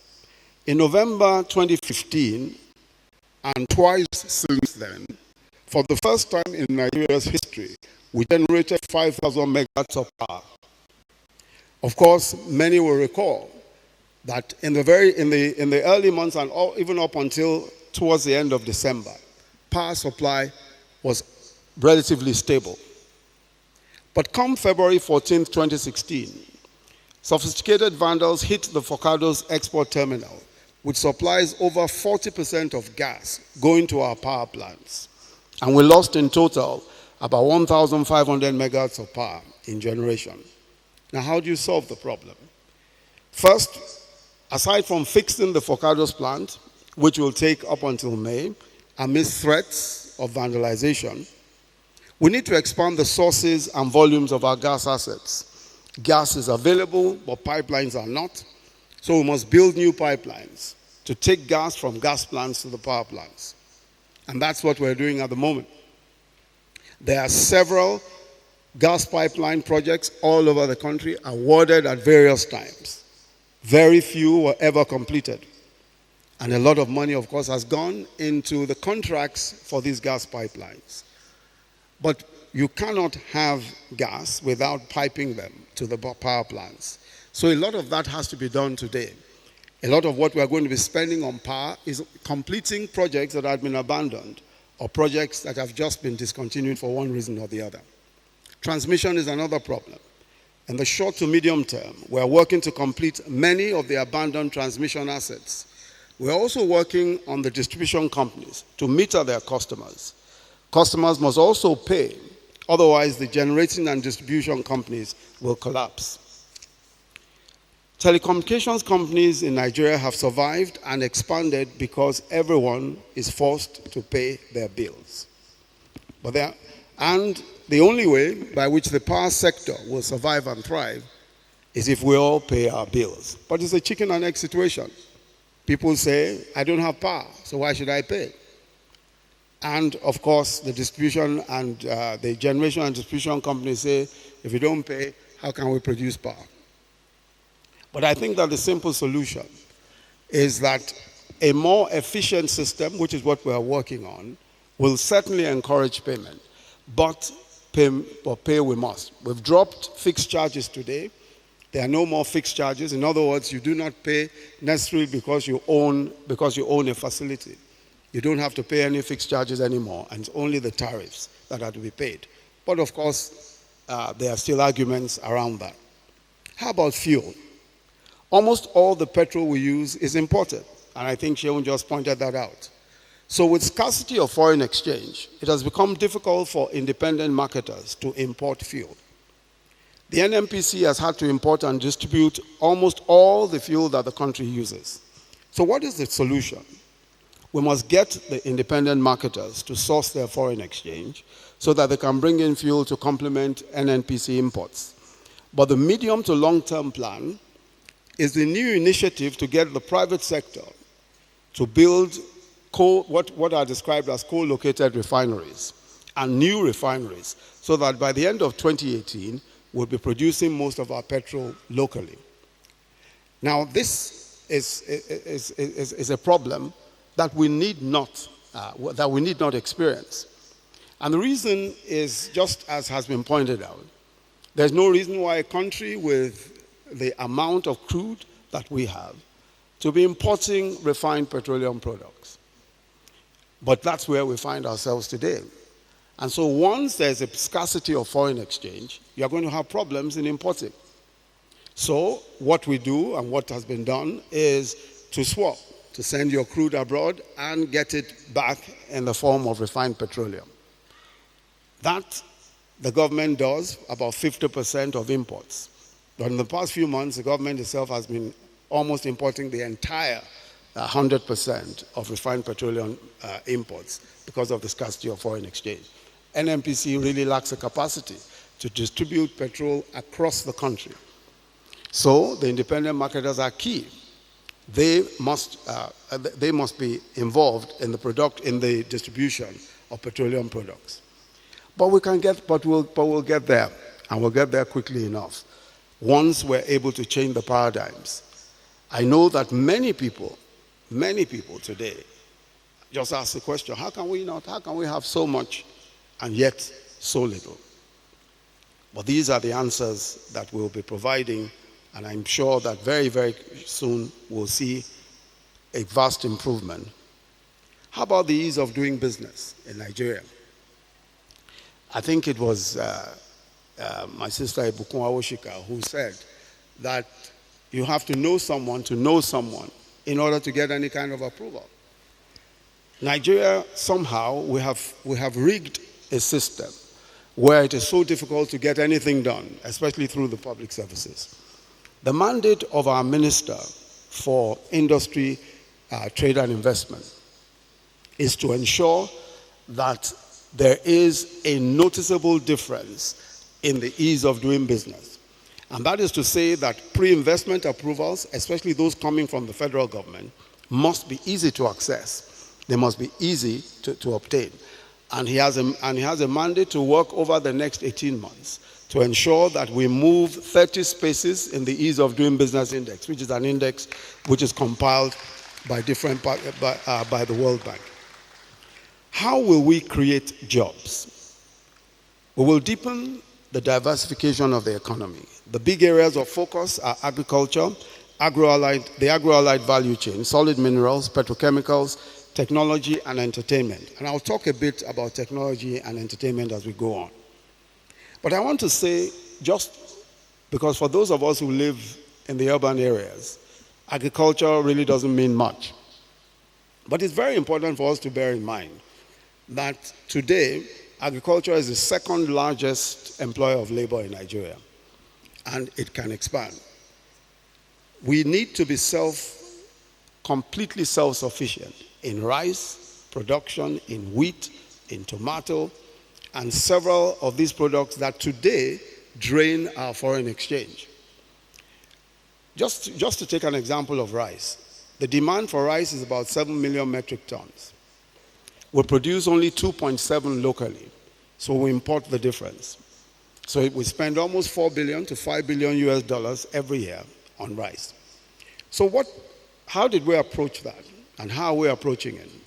We've picked 10, 11, probably 11 states that will produce rice. Just take an example of Kebbi State, for example. Kebbi State is a state that has always traditionally produced rice. But in the past 1 year, we started a scheme of empowering the farmers with money and inputs to double their production. In this year, in the past 4 months, Kebbi State had an investment of 7.5 billion, which was given directly to farmers for inputs and for other services. And now they're producing almost 1 million metric tons of rice. For a country that needs 7 million metric tons of rice, if one state is able to produce 1 million metric tons of rice, that is completely dramatic. The value of their rice is about 63 billion naira from an investment of 7.5 billion naira.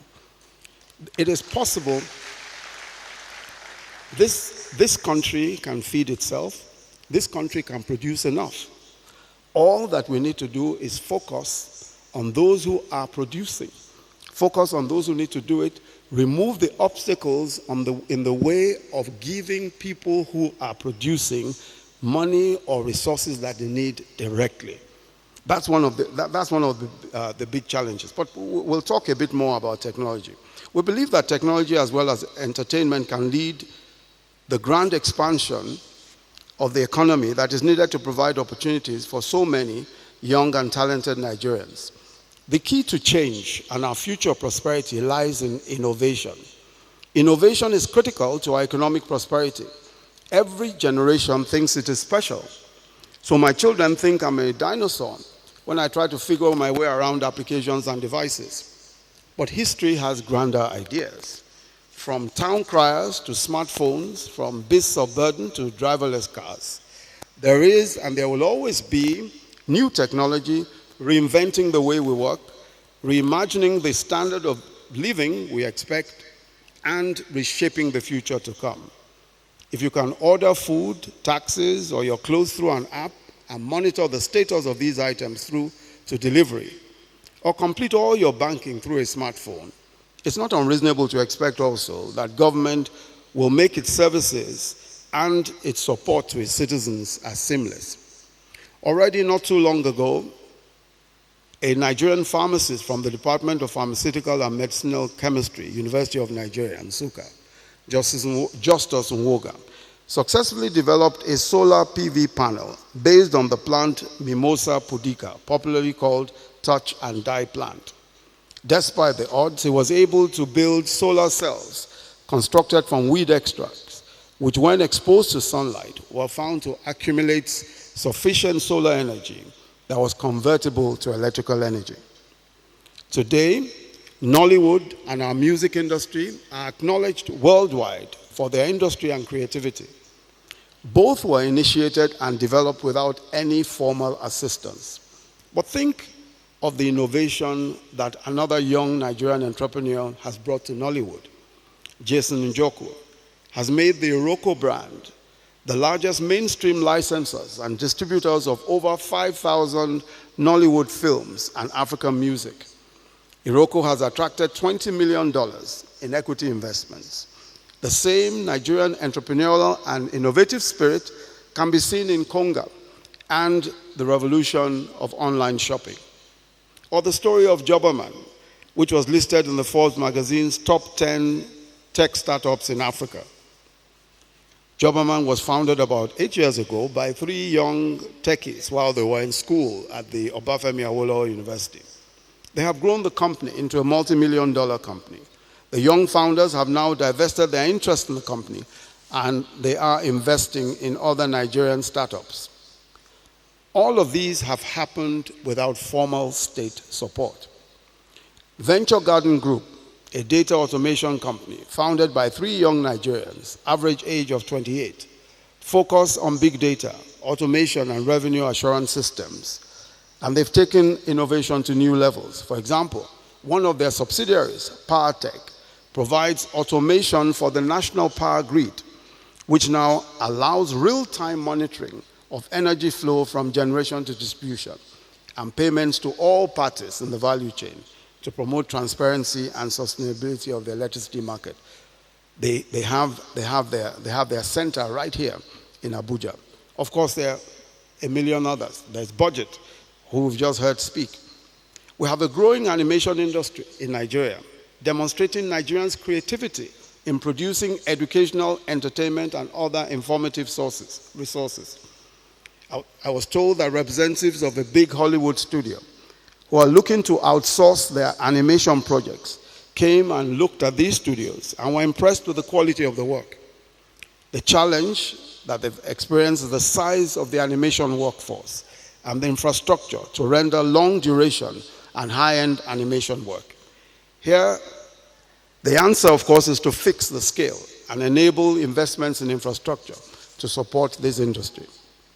Let me say that the government of Nigeria is paying attention and we recognize the trends. And I'm just going to share with you very quickly the federal government's plan for technology and innovation.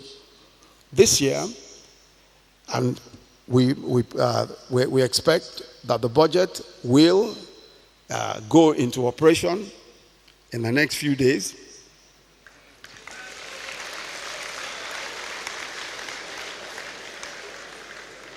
This year, isn't it so interesting that we're all paying attention? As Nigerians, we're all paying attention. All of us are keyed in, and we know exactly what is going on. This year, we're establishing technology innovation hubs across the country.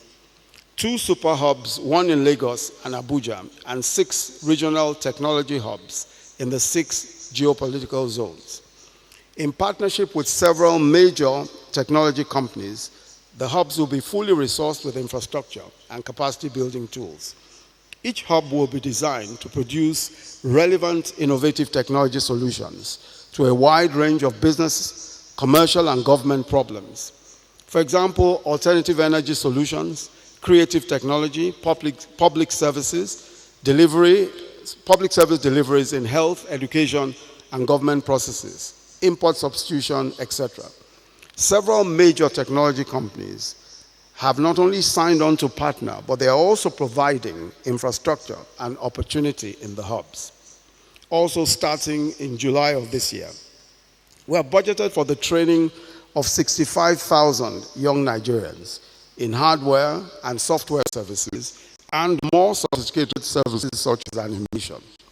This will mean that we will be building more local capacity to build and assemble hardware and to write innovative programs. We'll also be focusing on technology for media and entertainment. We intend to create a reservoir of human capacity in technology that can be exported internationally. Nigeria can lead India as a market for technology and innovation and talent. Even our training of 500,000 graduates as volunteer teachers also has a technology component. Each of them, in phases, will be given a device which will contain a variety of technology training applications to enable them attain varying degrees of proficiency in technology. On June 23rd, 2016, we are launching a special presidential initiative on innovative technology. We'll be bringing together to the villa 50 of the most innovative technology startups. They'll be meeting with major technology and innovation companies, as well as venture capital, collaborating with the federal government to take their ideas to the next level.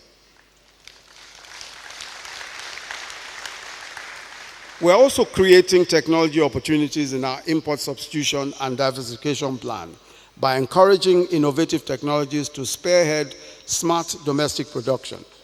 For example, in agriculture, our extension services will map and match soil data with best crop and harvest practices, ensuring that farmers get relevant and tailored advice via cloud technology. Also, we see immense possibilities for medicine and education. The scale and dimension of our innovation aspirations clearly demonstrate that we hope to achieve a lot in a very short space of time. But we're also farsighted.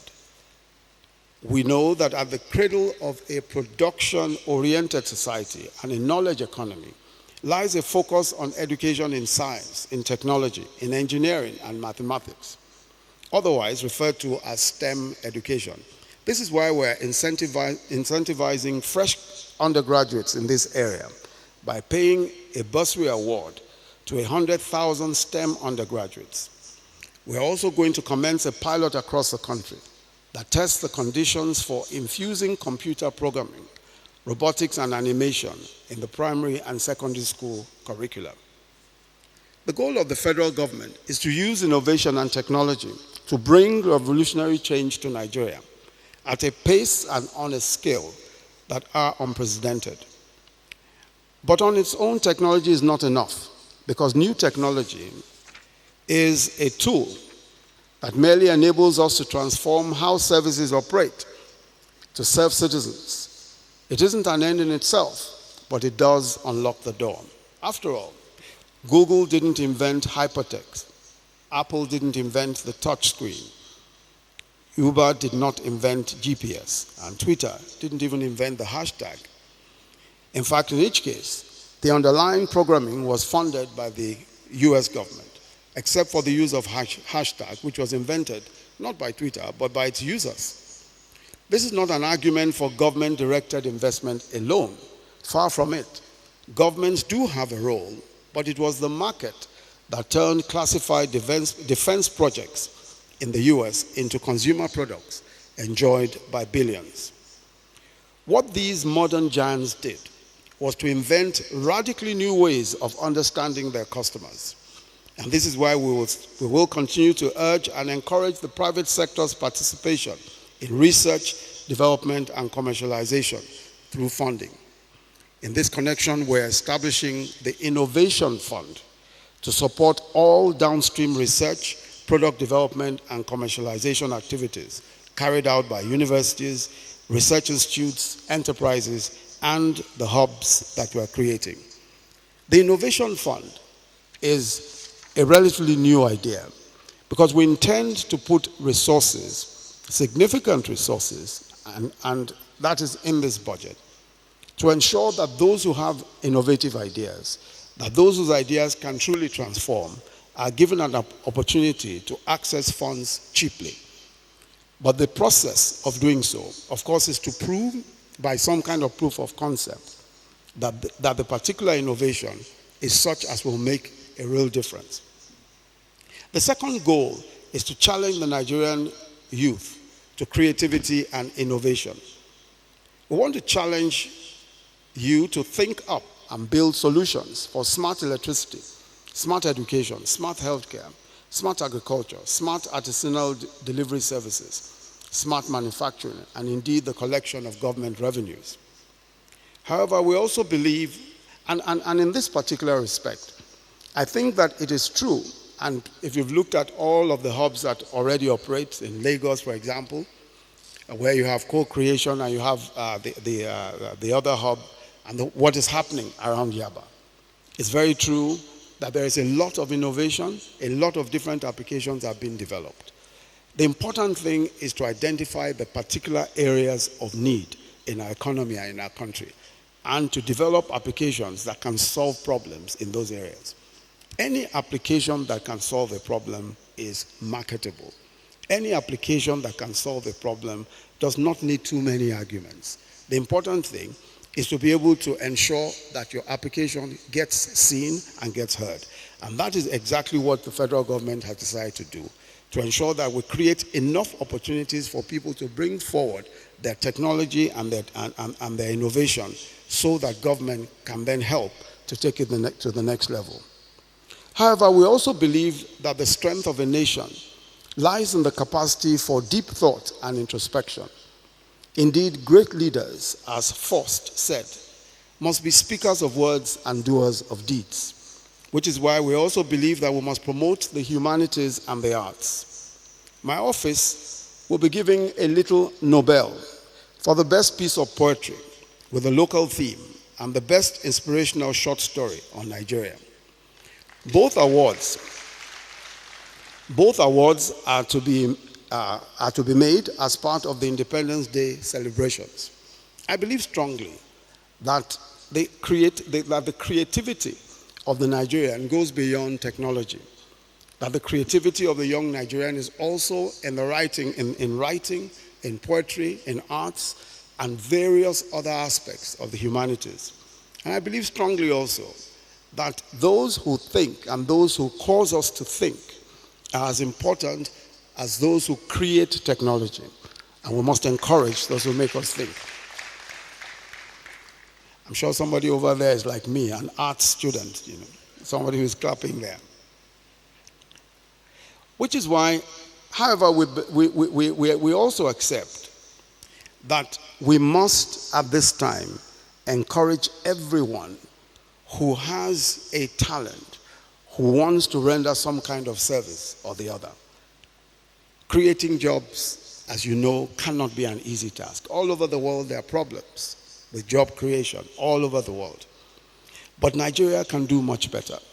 We can do far better than we've done. And I believe very strongly that in the next few months, in the next few years, we will see a much more deliberate effort to create opportunities and to create jobs.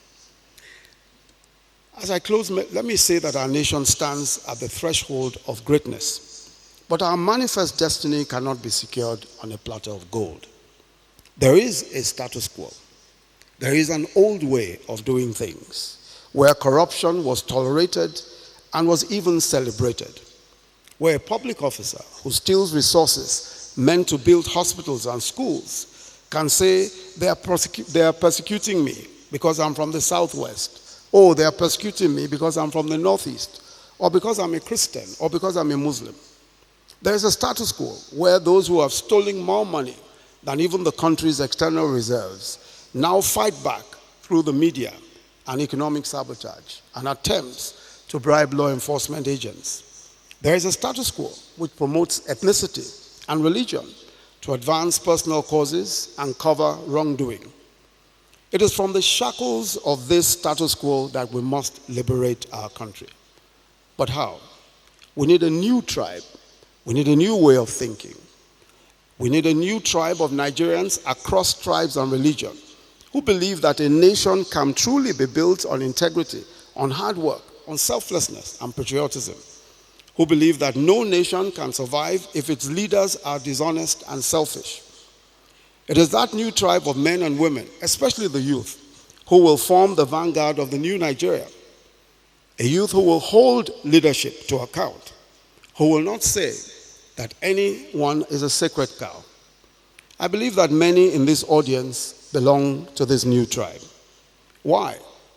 Why do I believe that you belong to this new tribe? Clearly, any set of young people who will voluntarily attend a long series of lectures on charting a future for Nigeria on a Saturday afternoon must be serious-minded people.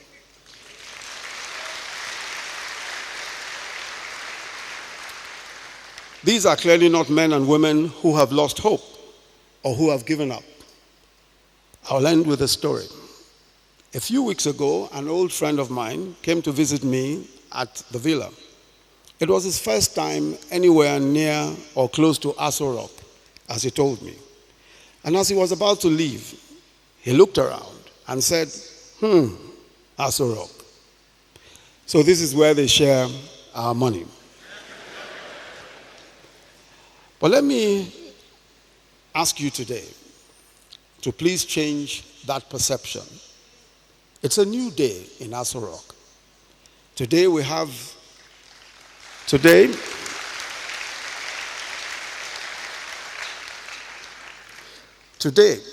I want you to have in your mind the picture of a president, a vice president, and ministers working in that same Aso Rock, day and night, keeping to high standards of integrity, sometimes very late into the night or the early hours of the morning, determined to crack the difficult issues that stand in the way of prosperity and abundance for Nigeria. Have in mind a presidency that is committed and has committed itself to uphold the high standards of probity and accountability. Have in mind a presidency that will certainly, without a doubt, keep its promises. God bless you.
Please, once again, let's give a resounding round of applause for our Vice President. A resounding round of applause, please.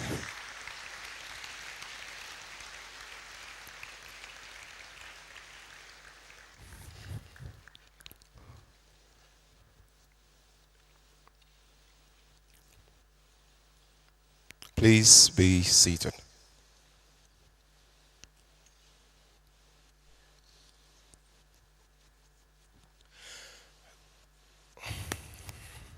Okay, talking about our next speaker. He was briefly introduced by one of the speakers, Mrs. Ibukun Awosika.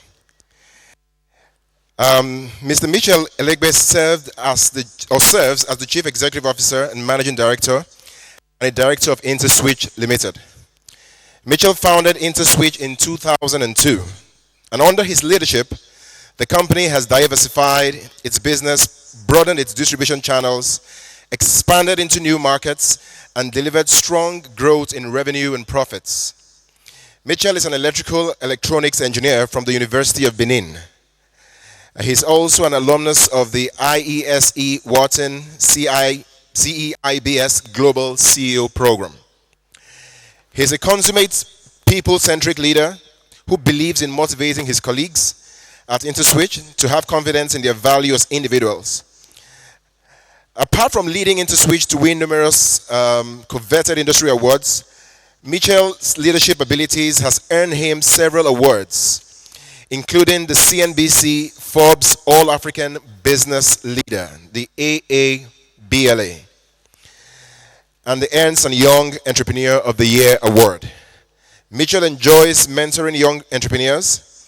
He's a Bishop Desmond Tutu Fellow of the African Leadership Institute. Ladies and gentlemen, please join me and welcome to the platform, Mr. Mitchell Elegbe.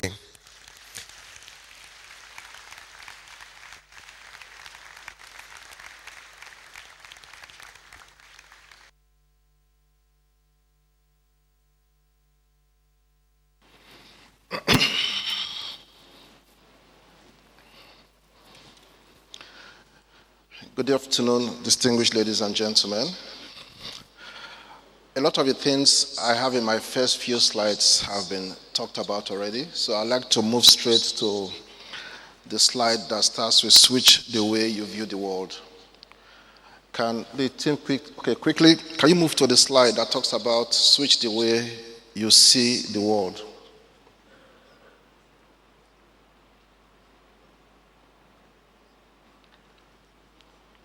Just keep going here. A lot of the things you are seeing now have been talked about already, so I won't waste your time with that. I'll just go straight to a different perspective about the way we see the world and how technology can play a role in that space.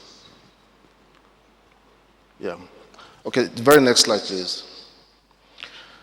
When you want to analyze issues around Nigeria, it is very easy for us to take a look at Nigeria as one country, but don't look at what happens globally. There's a very interesting website I go to from time to time called worldmapper.org. And what that website shows to you is different perspective of the world. And what I'd like to do is spend the next few minutes to share some perspectives about Nigeria and the world with you. And then based on that, we can look at how technology can be a good tool for growth in this country. Right there on the screen, what you see is the political landmass of the country, of the world. This we all know. I'll just ask you to fix your eyes on 4 countries, okay? Top right-hand corner in purple is Japan, okay? So in terms of landmass, as you can see, very small. Moving a bit to your left, in green, is China. China has been mentioned time and time again today, so it is good to look at China. And right a bit to your left in yellow is India. It will be good to look at that because we're talking about technology, and I want to talk to you about how technology has shaped some of these countries. Move from there to your extreme left-hand side, in blue, up north there, where you will find Canada and then the US. And then, of course, come to the middle of the world map there, where you will find Nigeria, right there in the middle, in light brown. And then, of course, go extremely down south of Africa, where you will see South Africa. So as I move to the next 2 or 3 slides, I'd like you to try and quickly look at Japan, China, India, Canada, the US, Nigeria, and then, of course, South Africa. Okay? What this slide tells you is that, on an average, if you look at the population of the world, everyone in this room should have about 2.1 hectares of land in their name. This is roughly the size of 2 large football stadia. So the question is, if the world was fair and things were evenly distributed, everyone in this room should have about 2.1 hectares of land. With that, you can farm and feed yourself and your family. If you are lucky, somewhere in that place, you may have oil and other minerals. Okay? And so really, you can be self-sufficient. But that is not the reality. Okay? Let's look at another perspective. Next slide. This is the same map of the world using country population as the basis. Suddenly, what do you find about Japan? Purple, extreme right-hand side, a lot bigger than it was.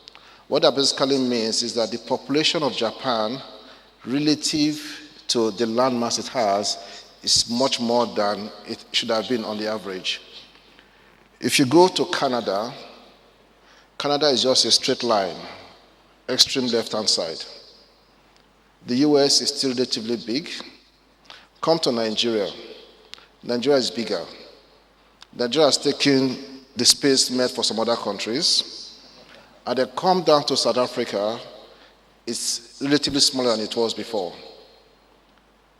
Now, the question here is population an advantage or a disadvantage? I've heard people say today that the population of Nigeria is an advantage. I agree. But I also belong to the school of thought that if you have population and you cannot meet the needs of your people, then perhaps population becomes a disadvantage. So the question is, which one is right and which is wrong? And by the way, there's nothing wrong with this map. It's just another perspective of the world, okay? Let's go forward, one more slide. This is a map of the world again, but this time we're looking at employed versus unemployed. The US becomes suddenly very big relative to Canada and Mexico. Go to Japan. Japan becomes very big. Where is India? India cannot be found. Where is Nigeria? Where is Africa? Africa cannot be found. So population, landmass has no correlation with employment. Therefore, we should not be too surprised when you find lots of Nigerians or lots of Africans wanting to leave the continent to go where? To the US, to Europe, as you can see, and perhaps even sometimes the Middle East. This is the complexity of our situation, okay? And these are the issues we need to deal with as a nation. Next slide. This talks about internet penetration. And what you're seeing now, go to the next slide, please. Good. Let's use this one. So what you are seeing on the screen is internet penetration in the year 2000. We are now in 2016, okay? Take a look at Japan. This time around, China is back. India is back. America, still very big. Canada, we can see. Mexico is a lot smaller. Nigeria is okay. We can see it's still quite small. And then many countries between Nigeria and South Africa basically vanish. And then as you go further down, South Africa begins to emerge again. This was in 2000. Next slide. Now this is 2007. What will you notice? Nigeria has become bigger. And if you look at Africa, relative to other countries in Africa, Nigeria has really increased. Okay? If you look at other countries in the world, while Nigeria has increased, most of them have remained stagnant. I do not have the data for 2016, but from other sources I have, it is clear that by 2016, Nigeria has one of the highest number of people using their mobile phones to access the internet. This event is about what do you have in your hands. I've been asked to speak about technology. Technology applies everywhere. Manufacturing, entertainment, media, everywhere is technology. And if I attempt to talk about opportunities in technology in every area of our lives, we won't live here today. So I've decided to narrow myself down to just one area, digital technology. And that is driven largely by mobile and the internet. Okay? Next slide.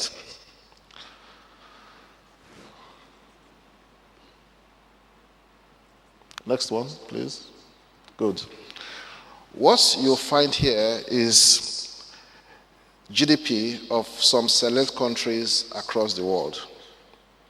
So just stay with me for some time. I'm trying to build a case, okay? You can see in terms of GDP in trillions, the US is number one, followed by China. Move to the extreme left, you will see Kenya, South Africa, Nigeria, and then Russia. Now move to the chart on the right. This time we're looking at GDP per capita. The US is still number one, but guess what? China is no longer number two. Who is now number two? Germany, the UK, and France. Let's go to the bottom part of that chart. You now have Kenya, you have India, Nigeria, and guess what? South Africa has displaced Nigeria. Now you all know what GDP is, and you know what GDP per capita is. Okay? So what that basically means that though this country may be relative to other countries in Africa, be very big in terms of GDP, and we could actually be the biggest economy in Africa, when you begin to look at it on a per capita basis, you begin to see a slightly different picture. Next slide. What this is saying basically is that if you look at contribution to GDP across the world, you will notice that Nigeria Information Technology, ICT, is contributing about 10.37. When our economy was rebased, what came out was that a few areas that we never thought about before, Nollywood, entertainment of course, ICT, became areas that contributed a lot to GDP. And what this slide is basically saying is that the two areas encircled in red are areas where Nigeria seems to play very well. And if you look at them very well, we have really contributed a lot with little or no support from government. Now this is very instructive. Mrs. Awosika talked about entrepreneurship. And you all know that if you have good ideas and you go to the banks, the first thing they will ask you for is collateral. Therefore, the choice you make, the kind of opportunities you chase after, should reflect what you have in your hands. There's no point if you have no collateral in Nigeria of today, in the banking sector of today, of coming up with dreams about how you want to get into manufacturing. You're wasting your time. What do you have in your hands that you can use? So you have a very useful population that is growing. You have a country that is doing very well in internet technology. There are statistics that suggest that Nigerians have the highest rate of growth in people who use mobile phones to access the internet. That is what you have. The question is, what can you do? Okay? The next slide, I'm sure a lot of Nigerians would like to see this, is the list of the richest men in the world. Okay, starting with Bill Gates of Microsoft and the like. What you take out of this slide is what? That 6 out of the 10 richest people in the world operate in technology. 6 out of 10 in the world operate in technology. So when we talk about technology in Nigeria, and we're looking for how we can create more jobs, okay, create wealth, technology is an area we cannot afford to lose sight of. And guess what? Focusing on technology or digital technology, as I love to say, does not necessarily mean you must be an engineer by training. It simply means you must see opportunities and you must understand how technology can be used to address challenges in your environment. Okay? Next slide. This is another very instructive website information. The Vice President mentioned a few names in ICT, Jobberman, Konga, a lot of us said about Uber. What this slide tries to show to us is just an understanding of a very simple truth that technology, though relatively new, has the potential to create the most wealth. If you take a look at this slide, the youngest company on that chart is Apple. You can say Apple was born in 1976, Intel in 1968, IBM in 1911,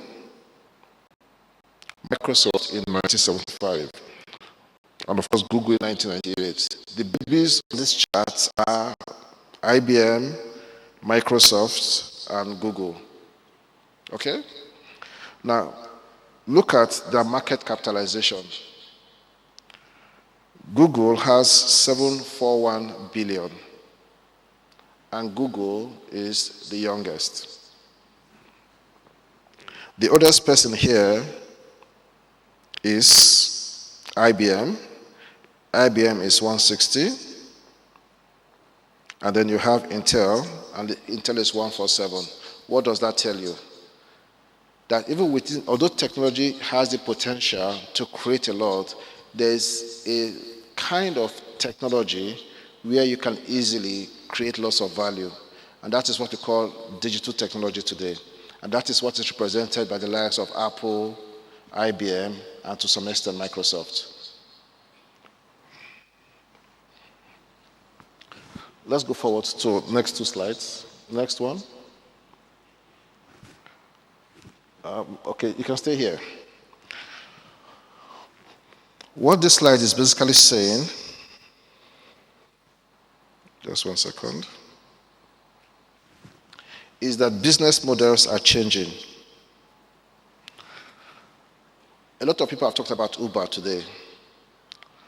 What a lot of people do not know is that Uber does not own any taxi. All Uber has is technology. In the past, if you talked about the biggest logistics company globally, what will you mention? You mentioned UPS, DHL, FedEx. And if you want to get to consumer rights, you talk about who? Europcar, Avis, and the like. Today, Uber has dominated that space with just what? Technology. Not one single vehicle. Uber does not care if there's fuel scarcity or not. Uber does not care if the car is faulty or it has to go for repairs. Uber does not care if the driver is ill and needs to go to the hospital.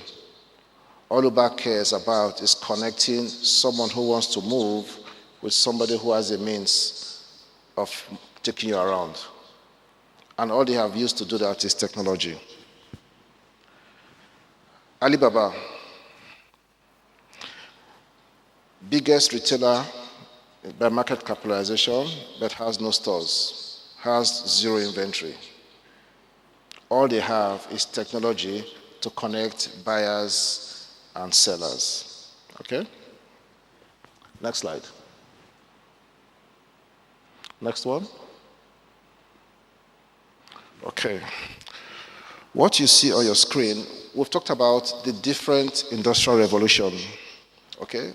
And I think it was Mrs. Awosika that said in a hotel in, I think in Japan or so, when you get in there, the person that checks you is not a human being, but a robot. It is here already. And that is what they call the fourth industrial revolution, 4.0. Okay?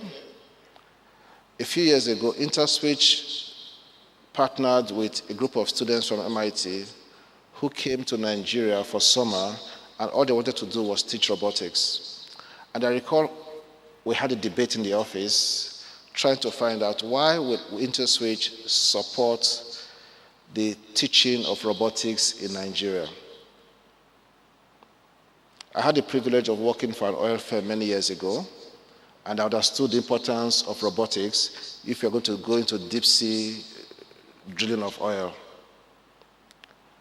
And I understood the importance of robotics if you want to run a proper car assembly line or an assembly of any form. And so we partnered with these guys to teach Nigerian youths about robotics. It wasn't our intention that they'll become robotics experts, but we felt it was important that their eyes are opened to the opportunities that robotics can bring, hoping that in the process we can spark interest in maybe 2, 3, or 4 of them that perhaps may make them want to pursue that line of education, okay? Now, the Internet of Things, next slide, is something that I think each and every one of us can get involved in. And I'm just going to spend a few minutes to talk about that. Today, you all use Uber, you use your phone, you turn on your GPS, you locate a driver. As the vehicle is coming closer to you, you can see it. What is really happening is that your mobile phone, not you, your mobile phone is communicating with something that the car is communicating with. Or, put it another way, the car is communicating with something that is communicating with you. I see a lot of friends of mine go running in the morning and they post on Instagram the fact that they covered 7 kilometers. And you can actually see the route they take. What happened? While you were running, something you had on you was communicating information about you to some software that could track your location, draw a map, and represent that to you. The Internet of Things is already here. And that, in my view, is where I think a lot of Nigerians, our youths, can really play. You don't need huge funding for that. Government policies may be useful, but not critical. What is important is what you see, what you know, and what you have. And what you have is, what you need to have is a laptop with data and some knowledge about computer programming that you can learn online, irrespective of the course you read. And then you can become that individual that Mrs. Awosika talked about, that can 3 people or 5 people. And that whole entrepreneurship thing we're talking about starts while we are waiting for government. Our situation is too critical that we really cannot wait for government, and that is my view. So while we are waiting for government to get things going, there are many things we can do to create jobs for ourselves and to create jobs for millions of Nigerians. Next slide. But I think you've gone, go back 2 slides. One more. Okay, I think there's a slide that's missing. The slide that is missing was one I wanted to use to explain how this Internet of Things works, okay? And if you just bear with me, I'll try to describe that. Imagine you're at home and you've got the following devices in your house. You've got your wall or your sink. You've got your washing machine. The madam of the home is at work. She has a bank account. There's a company, a store not too far from your house, okay? And back home, there's a leakage at home. And then the wall or your leaking sink sends a message to someone, a website, a worker, that will have a leakage at home. How did he know who to send the message to? It scanned the mobile phone address book of Madame while Madame was at work, and could tell that whenever we have this kind of problem, this is the handyman that Madame calls. So, Madame gets a message saying that there's a fault at home, we would like to call the handyman. Madame clicks a button on her phone that says, yes, go ahead. As soon as that happened, the washing machine quickly sends in a message, we need detergent. Why? Because he recognized that the last time Madame painted the house, she was very messy about it. She stained a lot of things, and they had to put them in the washing machine to wash clothes. And it can see clearly that they don't have enough detergent at home. So the washing machine actually initiates a request for detergent. The request gets to the local shop that sends a message to Madame to confirm that yes, you want detergent shipped to your house. Detergent is shipped, gets to the house, is received. The handyman comes, fixes the house, sends a message back. The wall or the washing machine says everything is fine now, and that is it. This sounds very funny or strange, but that is what the internet of things is all about. Your mobile phone today can send information. Some of you have wearables that can send information. That same technology is put into your washing machine, and everything you have at home, and they can basically send information. Some of us today can monitor our homes from our office using a mobile phone because of applications that were put out there. These are the opportunities that we see. When you go back to that slide that talked about unemployment, it is just not possible for government to create the employment we need in the time frame that we need to have it. Therefore, as citizens of this country, we need to think differently about how we can get ourselves employed. And all I'm saying this afternoon is that digital technology creates a low entry barrier for those of you who will invest time to understand what happens in that space, because that is where wealth is being created today. I'm not saying other areas are not creating wealth. I'm basically saying that technology gives you an easier route to take if you want to join this digital economy. Next slide. A few days ago, I was at an event where an organization was trying to look at the possibility of creating a fund to address entrepreneurs in technology in Africa.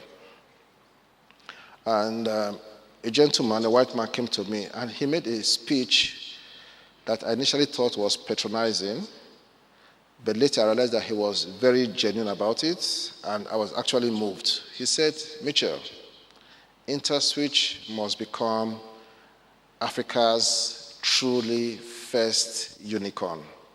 What that means is that in the technology world, if you're a unicorn, it means that your valuation is $1 billion. And he said InterSwitch must become the first. Okay? And I said, why? He said one of the biggest challenges we face abroad when we try to tell people to bring funds into Africa is that they think it is paying back. We are telling them it's not paying back. We are saying that good stuff is happening in Africa. There are entrepreneurs who are doing very good things despite the challenges, and they can do well. That if we can come up with 1, 2, 3 unicorns, the word will go out there that a lot of things happen in Africa, and you'll be amazed by the amount of foreign investments that will chase those opportunities. The point I'm trying to make really is this. If you look at that list, all these companies are less than 10 years old, and all of them are over $1 billion in valuation. The only one that you can link to Africa is Africa Internet Group, AIG. These are the guys that own Easy Taxi, Lamudi, Jumia, Juvago, and stuff like that. A group of internet-related businesses. They are the only ones on that list. But the point is this: if Africa, if Nigeria, if anybody can do it in Africa, Nigeria can, with the assets that we have, with the population that we have. If we can put 2 or 3 on that list, the world will listen. And getting money to start up your business will not be a difficult thing. Let me pause a bit to tell you about Interest and how we started, as a means of encouraging those of you who really feel you've got something burning inside of you and you want to make an impact, but it's a bit tough. Okay? When we had the idea to start InterSwitch, we did not think about our resources, what we had. In fact, any entrepreneur who has enough to chase the opportunity he wants to chase is truly not an entrepreneur. Entrepreneurs never have what they need to chase their dreams. That's the first message you must get. I repeat, true entrepreneurs never have the resources they need to chase their dream. So if you are sitting down there today watching, listening, and you're wondering about all the opportunities out there and the fact that you do not have resources, you have passed the very first test. You need not have resources. Okay? But what did we do? We tapped into a fund that existed. Then it was called the Smith Fund, Small Medium Enterprises Fund, where the central bank then said that banks should put, I think, about 10% of their profit aside to support small, medium enterprises. So we basically tapped into that fund, and InterSwitch actually was never owned by Mitchell Elegbe, it was owned by the banks. It just so happened that it was my idea, but the ownership actually belonged to the banks.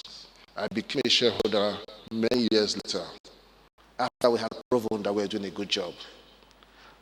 First challenge for you: most of you want to own your businesses, and so you think it must be your money. True entrepreneurs use other people's money, not their money. It could be friends, it could be family, not your money. Because ideally, you won't have the money. But where I think a lot of Nigerians make the mistake they all make is that they are afraid to give up ownership. It's like holding your dreams in your hands and watching it die because you do not want to put it in the hands of someone else. And that is very wrong. And that is something I think we all must change. Even if you put it in the hands of someone else and it gets bigger and you lose out, the knowledge and experience you gathered is more than enough for you to start the next one, and the next one, and the next one. And guess what? Those who took your ideas before, because they had the money, will still come back to you with more money because they understand that you have got something in you. Okay? So the point is, I see a lot of people come to me and they say, we've got this idea, but I'm afraid I'm going to steal my idea. I tell them, let them steal it. Because the same brain that allowed you to come up with this idea will make you see many more. There's this popular saying, that when one door closes, many others open. And I said that is not correct. The truth is that all the windows and all the doors were open before. You only saw one. You started looking for more when that one closed. Okay? And this is something I think a lot of entrepreneurs must know. The opportunities are there. They're everywhere. I'll give you one story. A few weeks ago, in the thick of fuel scarcity, I was to make a trip abroad. I checked in online, and I thought I had all the time in the world. My calculation was there's fuel scarcity, a lot of Nigerians will be home, it's a weekend, you're not under any pressure to go to work, so everybody will be home. The roads will be free. I can go to the airport and take the risk that I can get there 1 hour. To my horror, I came out, and what did I see? Traffic everywhere. And I asked myself, where are these people going on a Saturday? We've got businesses in East Africa, in Kenya, Uganda, and Gambia. I'm almost certain that if it was in these countries, on a day like this, with fuel scarcity, everybody would declare self-national holiday. Where are you guys going to? And that is the spirit of the Nigerian that we must recognize we have. That spirit of wanting to get things done despite the odds. And that is what we tap into. 99.999% of the people in InterSwitch are Nigerians, and they schooled here and they lived here. Dr. Awosika said that if you want to solve Nigeria's problem, you need people who understand the problem, who live the problem, who experience the problem, who have seen the problem. They are the ones who can find the solution, and that is basically what we do. Okay? Next slide.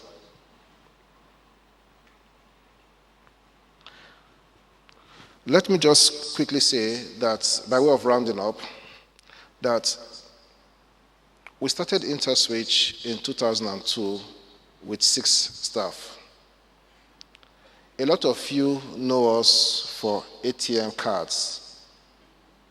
Okay? The truth is that InterSwitch does not own one ATM.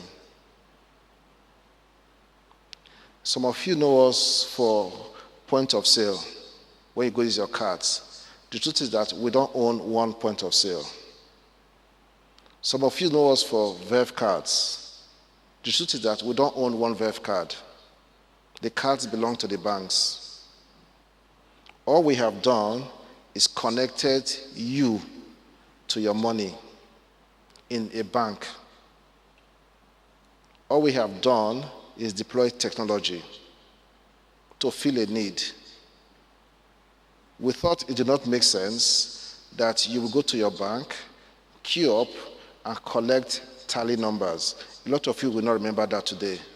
That in the past, it was normal to go to a bank, collect a tally number, and go back to your office. And then come back much later when it's your turn. Today, nobody talks about tally numbers. All we have done is that we have connected you to your money. All we have done is that we have connected you to your money online, real time, 24/7. Using what? Technology. We started with 200 million naira in 2002. In 2010, we sold the business to private equity at 26 billion naira. Okay? That happened in this market. It wasn't our money. We used other people's money, but we created value. We created value by solving problems that we saw Nigerians were facing. Today, you can go on the internet and book a hotel. You can book airline tickets. You can go to the ATM anytime. You can transfer money online real time. These things did not happen 13 years ago. And that is the power and change that technology brings to any society. By way of rounding up, we are owned today by private equity. Okay? What that basically means is that at some point in the life of the company, the ownership will change. To us, it doesn't really matter if ownership changes. What matters is that the company remains and is able to continue to create value for Nigerians. Just to bring home the point of technology, and I'm rounding up now. I can see you're coming closer to me. Okay? Can you just show the slides, please? Okay, there are 1 or 2 slides I would have loved to show to you. Okay, so this is one. This is the Vatican in 2005, when the Pope was announced. In 2013, same place, another Pope being announced. Can you tell the difference? On the right-hand side, those lights you are seeing are not cameras. Well, they are not the traditional cameras. They are mobile phones. Everybody was taking a picture with their mobile phone. That is the world we're in today. So if you are thinking about technology, you cannot ignore that trend. Next slide. This is your home, our home today. I'm sure most of you can relate to this. In 2008, it was easy for mommy to cook a meal while in the room, waiting for when they will tell us food is served. We all want to rush out. These days, what happens? You don't even smell the nice aroma anymore. Why? You're on Instagram, you're on Facebook, you're whatever. And then when you finally come for dinner, what are you doing? Everybody except perhaps mommy and daddy are on their phone. You're multitasking, eating and chatting with your friends. That is the world we live in today. Next slide. So, go to the next slide, please.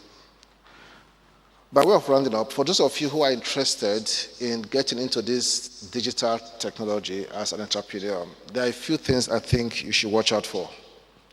One, if it is cool, it sells. Nigeria has a very youthful population. If it is cool, it sells.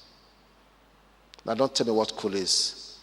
Cool differs from generation to generation, but in today's world, if it is cool, it sells. So one of the things you must find out as an entrepreneur in technology is what is really cool. Okay? The population is young. Ask yourself, what will young people do with technology?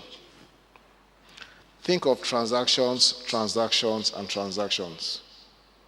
Forget about charging so much money to get people to use you.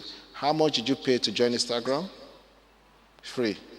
How much did you pay to join Facebook? Your email? Google? One of the earlier speakers said that if it is free, most likely you are the product. The truth is that they're after you.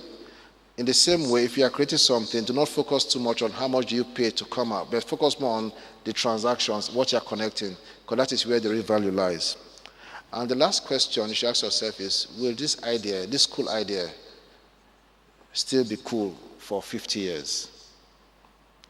I'm not saying I'm going to be in industry for 50 years, but that was a question I asked myself. But what it does for you is that you recognize that whatever you are creating today as an entrepreneur is not for you alone. It's for you and for the generation after you. And so selecting an idea, you need to select an idea that as far as you can see with the human eye today, you know will take you into the future. I think this is almost the last. Next slide. I think I have just two left. A lot of things I'm talking about data and facts. Facts will always change from time to time. Okay? Before elections, we got a lot of consultants to come speak to us about if change happens versus continuity, what will be the direction of the economy in Nigeria? And they gave us facts to back everything that is said. But guess what? Those facts are useless today because we're in a different regime and the issues on ground are not the issues we had before. It would be unwise to say, I use the facts then and not recognize the fact that facts have changed now. So we are saying that facts do change, and if they do change, do not be hesitant. Don't hesitate to change your mind. Lastly, the next slide. I see a lot of young entrepreneurs get caught in what I call the activity trap. You get so involved in your day-to-day activities that you forget the reason for those activities.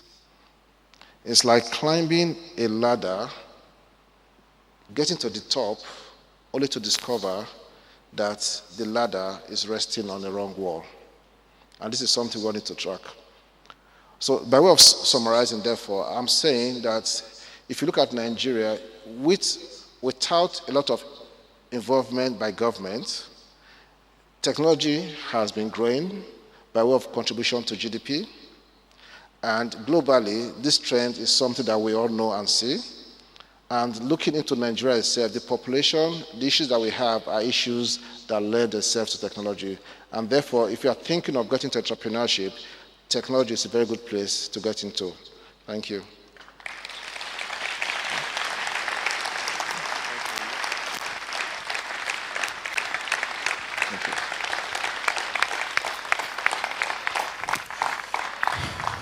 Thank you very much.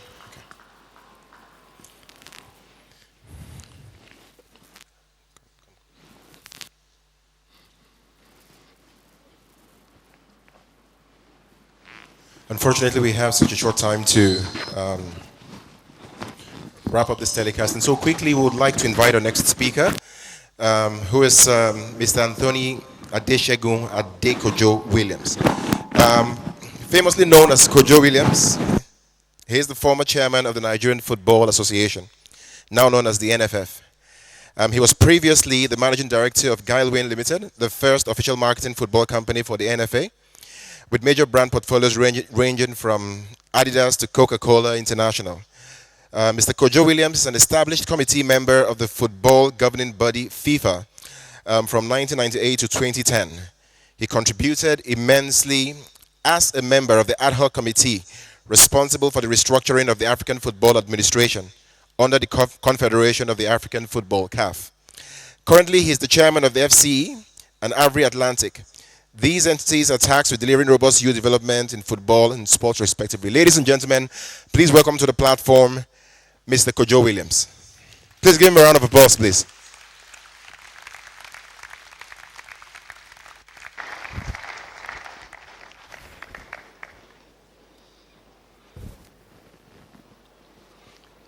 Good afternoon, distinguished ladies and gentlemen. I would say Your Excellency. I want to thank Pastor Oyemade for inviting me to this platform. It's been a while I've spoken publicly because, in the last 17 years, I've had issues with the sport authorities in the country because the main problem they have is they don't like the truth. But Pastor Oyemade has had thoughts otherwise to invite me today, so I would speak. It's a day of don't gag me, so I would speak. Thank you very much. What I preferred 19 years ago, when I look at it today, nothing has changed. In football, even in sports generally, because sports itself is a key driving force. It is the flagship of Nigeria. Football is the #1 game in the world in Nigeria. So you cannot stop football from moving forward. Football in the 21st century, indeed, from the last quarter of 20th century, has become more than a game. It has become one of the largest global economic drivers. Our ability to leverage the enormous opportunities the business of football presents require a paradigm shift among the game's principal stakeholders. When I speak of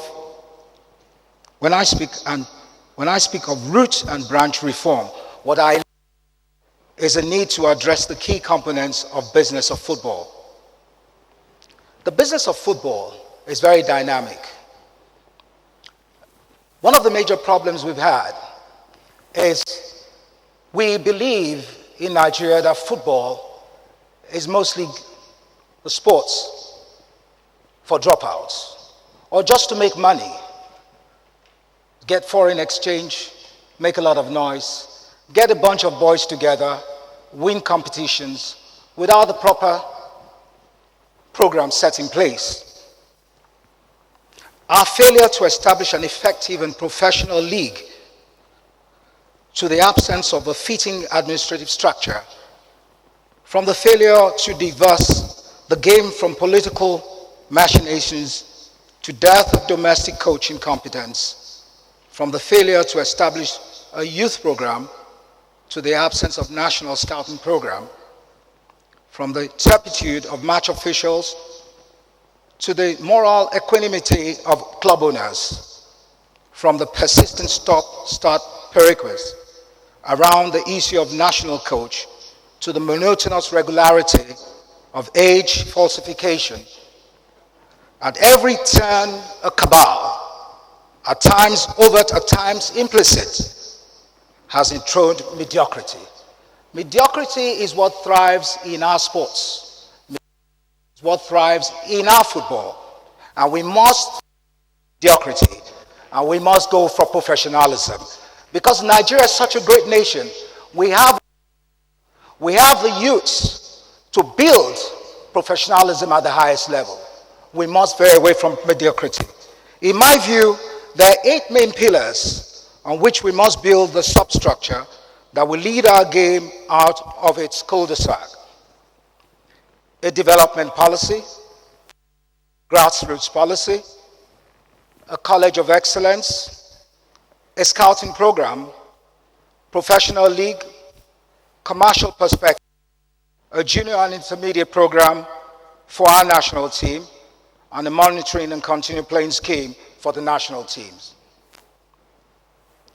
These are not programs separate from fast walls, but rather programs that have at their core interlocking synergies, all vitally important for overall development. Number one, the development policy.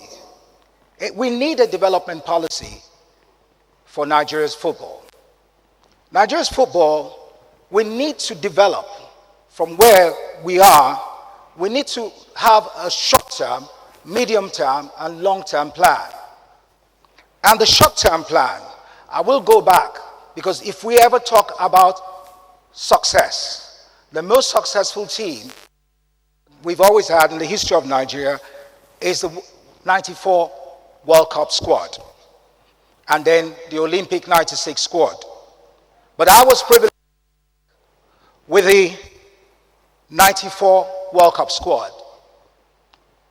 As of the time we started working in 1987, with the Nigerian national side, we were totally down and out, and we had never qualified for the World Cup. We had only won the African Nations Cup once when we actually hosted it in Nigeria. So our football, in a population of probably about 120 million then, which is almost 200 million today, was death. But then we had to look at how we could move the nation forward with a short-term period, a short-term intermediate medium policy. But then there was no policy in place. There was nothing in place. The only thing we had in there was a willpower by some individuals. And what did we do? We decided that we were a national team from what we had locally. We decided to jettison the local players, the international players, which we call the foreign-based, and we looked at the local ones, the players that we could build.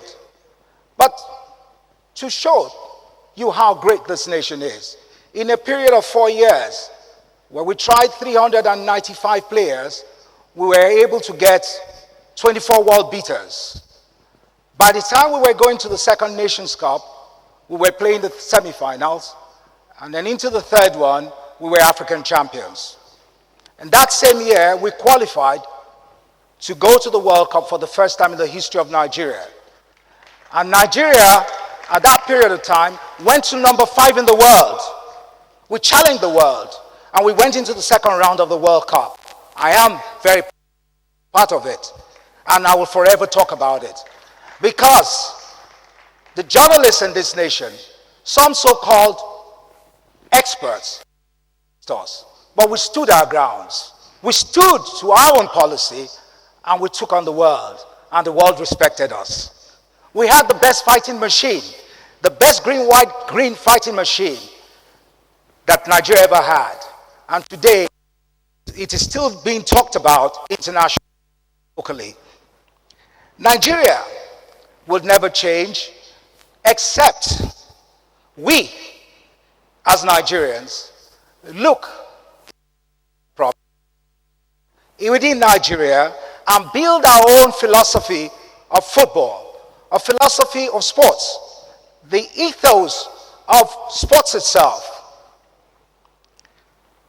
The USA 94 team was built around strength, speed, agility. The boys, I remember, trained 6 hours a day. They worked very hard. And for that, we were able to take on the world. A few years after, we went back to mediocrity. And we started training 1.5 hours a day. And that's what has led us to where we are today, back into where we were in 1987. And that's why I said things have not changed. Now, the 94 team was structured around what the Germans did years after. Built their national side against youth, strength, and then the local understanding of youth development. Now, as of when the German national team went to South Africa for the World Cup, they went with an average age of 22 years. What did they do? They told the world they were there just to get as far as the quarterfinals, but they went as far as the semifinals. They excelled.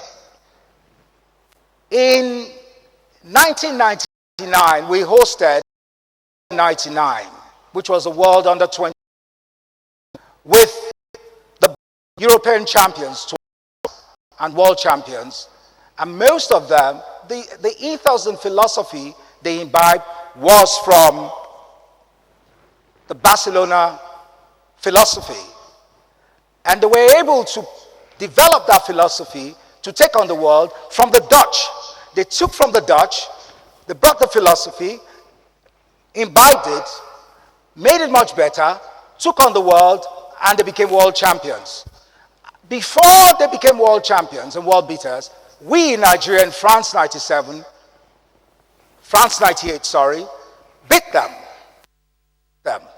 But we still, what we did then was we had a team, I remember very well, that when we were about to go for the second round, when we were to play Denmark, I asked the players, Denmark is a team we've got to be very careful of. And they said, no, Denmark is not a team. We were going to beat Denmark, but to play in Brazil. And I remember I said quite clearly, you cannot, there's no way we will go to Brazil without beating Denmark. And I said, from what I'd seen, there's no way we were going to beat Denmark. And I remember Denmark came and beat us 4-0. It was very sad. Now, to go back to all this, these are all examples of clearly articulated development policies being pursued and implemented by those foreign countries. Then we have refused. I am not saying Nigeria have them, but we need to go into the school system. We need to go into we need to go away from a system where politicians popularity, but to go away from that and build a green white the world can never ever go down. The right thing is done for this nation. Grassroots is very important. If you do not be in grassroots for the boys, both boys and girls, come and be leaders. I've never seen in of the cashiers and that graduate from secondary schools. You don't know, because we have jettisoned grassroots football and we have let mediocrity thrive. Schools are obvious partnership candidates for helping establish the right foundations. We need to reform our football federation and make resources available to schools, taking advantage of regional approach to enable them encourage and nurture young talents from primary school through secondary school into the tertiary institutions. An avenue must be provided for talented individuals alone. The challenge before the administration at the epics of the game, the NFF, will be to allow enough devolution such that the system can identify talent at an early enough stage. It must itself then provide for the talent to be nurtured through the regional to the national stage. The hidebound body that presently rules and roosters needs to be looked into to carry out that task. The antediluvian disposition to control everything from the center that presently operates is retrogressive and counterproductive. We must go away from this retrogressive attitude, this mediocrity acts of things. As a people, we are constantly and consistently wedded to the false allure of instant gratification. Football as a sport and a sports business is not an area in which instant gratification plays out. I recommend the selection and adoption of a number of schools across the 6 regions to operate as model colleges through which a bottoms-up grassroots policy is delivered. The nation's professional clubs will come into business later. I will talk about that later. But really, because of my time, of the time limitations, I am going to really delve on school sports, which is key foundation for development in this nation or anywhere in the world. The sports ministry and education ministry must act in concert for the realization of grassroots development program. A fixed fiscal apportionment, such as a part of education tax or telecommunications tax, could go a long way to funding the necessary substructure for placing our game in an irreversible path. I want to quickly go here. In grassroots, one of the major problems we have is the level of corruption in sport. And it comes from the top, bottoms down. There are many occasions in Nigeria, for example, before I go further, as much as we say we do not have the fundings, Nigeria spends more money, budgets more money. Now, the federal government of Nigeria budgets more money for sports than any other nation in the world. The money that goes into sports in Nigeria yearly is far bigger than any budget, any other nation's budget in the world. And what do we see? We don't see anything. The more you look, the less you see. The more you look, the less you see. But every day, all you see is that word. We want to, it's a typical Nigerian word, our word. We want to assure you. Assure you. Assure me of what? What are you assuring me? It's delusion. We've got to go away from that. We've got to move further. When I listen to people that have spoken, great people that I have much respect for, that have spoken about the demise of this great nation, then I sit down every day and wonder, when we will come out, when are we going to come out of this? We have this kleptomaniac way of doing things. When are we going to come out of it? When are we going to take our youths, these youngsters that make over 60%, about 50 to 55% of the population, when are we going to take them and give them what is their rights? And not politicians sitting here in Abuja, collecting 500 and something million a year and oppressing the young ones. When are we going to come out of it? Nigeria, rise. We speak too much grammar. We must rise to the realities of things. We must fight these things. We have to fight for the youngsters. We have the future. Here is sports. Most importantly, football. Because football is the driving factor of this nation. The grassroots policy is very key. The scouting program is very key. I remember when I was the chairman of the Nigerian Football Federation, I was told one morning that they had assembled the under-17 team up. And I asked the Secretary General, when did you gather these players? Oh, he said, no, a few weeks ago. I said, so where are they? He says, Kaduna. And I remember I asked a vital question. I said, how did you scout for them? None of them could answer me. I asked the Secretary General, how did you scout for these players? He said, no problem. We had the centers all over and we picked them up. But I knew it was not true. So I asked him to bring all the players to Abuja. When they brought these players, majority of them were over 17 years old. They were like 30 years old and connected to different people. I had to disband that team. I had to. And I could say that proudly. I had to. I'm sorry, but the truth has to be said. We have to stop this rubbish. We have to stop this gratification in Nigeria where the brother or cousin of someone in government is put in a team just because he has to be in a team.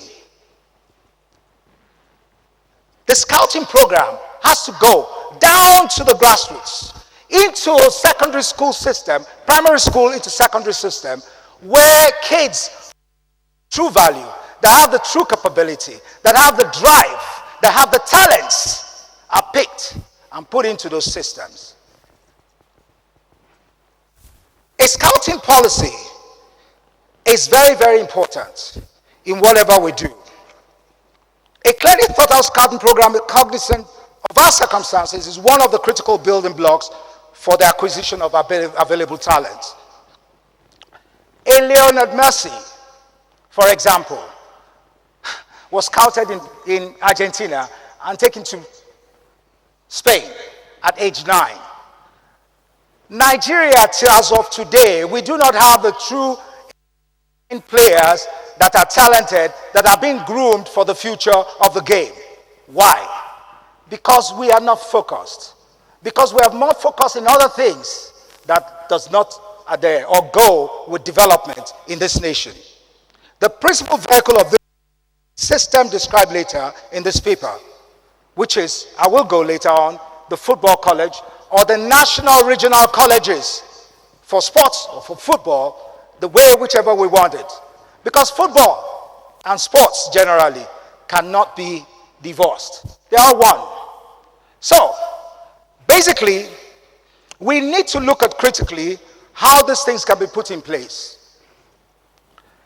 The scouting policy is very key, both for schools, because I said I will go later on, I'm going to focus more on the regional colleges or the model colleges for football in Nigeria. Now, going to the colleges of excellence. Today, the game is so much more than a game. Preparing people for a career in it requires the same type of rigor and discipline that other institutions of higher learning demand and foster. Facilities have to be of highest standards, properly lit turfed football pitches, proper physiotherapy and other medical facilities, suitable accommodation, first-class teaching facilities, and instructors, as well as a commitment to broader functional education. Education is very key. You cannot play football without the brain. Your legs does. If you do not have the brain, you cannot play football. So that must make you understand that any top-class player,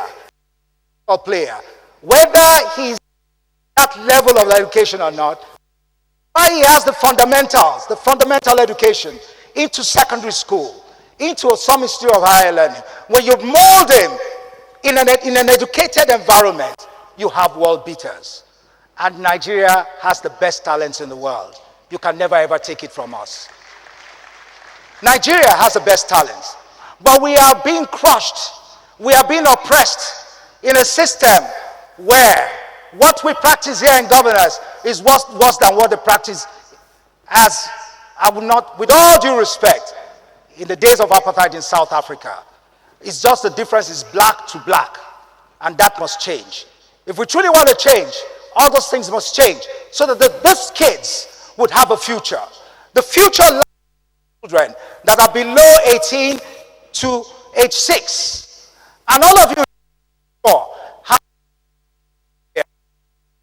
have a Lionel Messi, you have a Lionel Messi, you have a JJ Okocha, you have different talents. But they do not even know what they have. When I set up the College of Excellence, and I don't know, I want to digress, in Kwara State, with the state government of Kwara State, when we had to carry out the scouting for the first question, when you ask any of the kids, which position would you like to play? All Nigerian kids want to be strikers. They don't want to play defense. They don't want to be goalkeepers. Every Nigerian kid is a striker. So you can understand our psyche. There's no problem with that. But that same striker, you can convert to a left winger, you can convert it to a midfielder, either a defensive midfielder or an attacking midfielder. But a typical Nigerian kid wants to be a striker. And indeed, we are strikers in this nation, but we must channel it in a proper way. We are very special strikers. Now, the football college is very, very important for the development of kids. It's very important, but the thing is that I would suggest that in Nigeria, we put up a platform for regional football colleges where that are brought from the technical centers in the different regions with talents, brought into the National Football College of Excellence, Regional College of Excellence, to develop. What does it cost the private sector to look into this? What does it cost? What is it going to take out of the Football Federation and the Ministry of Sports that collects so much money for sports development on a yearly basis to pump money back into that and have a proper educational structure, an enabling environment for these young kids? For you to get excellence, you must set an environment of excellence for children. I remember in the football college, the boys in there, well, it is not what it is today because they've run it aground. But the boys in there, coming from different parts of the world, hardworking young boys, trained about 3 to 4 hours a day. And they had to go for lectures. And these boys, when it was holiday time, they never wanted to go home. Whenever their parents came for them, they'll tell the parents they don't want to go home. Why? Because the environment was right for them. They had everything in there. So they could tell their mom, because the mothers are always come most times, oh, let's go home. Mothers are very doting. These kids will tell their mothers, I'm not going home. They had already formed that personality in that College of Excellence. We need to build more of that in this country. Take our kids away from the street. I disagree to a large extent on these issues of modern technology. Down and play. I believe in the physical aspect of sports. I believe in the of Nigerian kids. I believe in the strength and might of Nigerian kids. I believe in the power. I'll give you a good example. In Nigeria 94, to sit next to President Bush, the senior one, the ex-president of America. And we were playing Bulgaria, I remember quietly, rightly. And this is a lighter note. And he asked me, excuse me, your players are really strong. They are very, very strong in this strength in football. He says, what do you feed them with? Oh, I said, Your Excellency, we feed them with cassava and we charge them with electricity. He went, wow. I said, yeah, that's what we do. But those boys, those boys train 6 hours a day. In that team, we had the Igbo Mafia, we had the Yoruba Mafia, we had the Edo Mafia. And a Dutchman was able to manage them. He gave them all those names. He was able to manage them.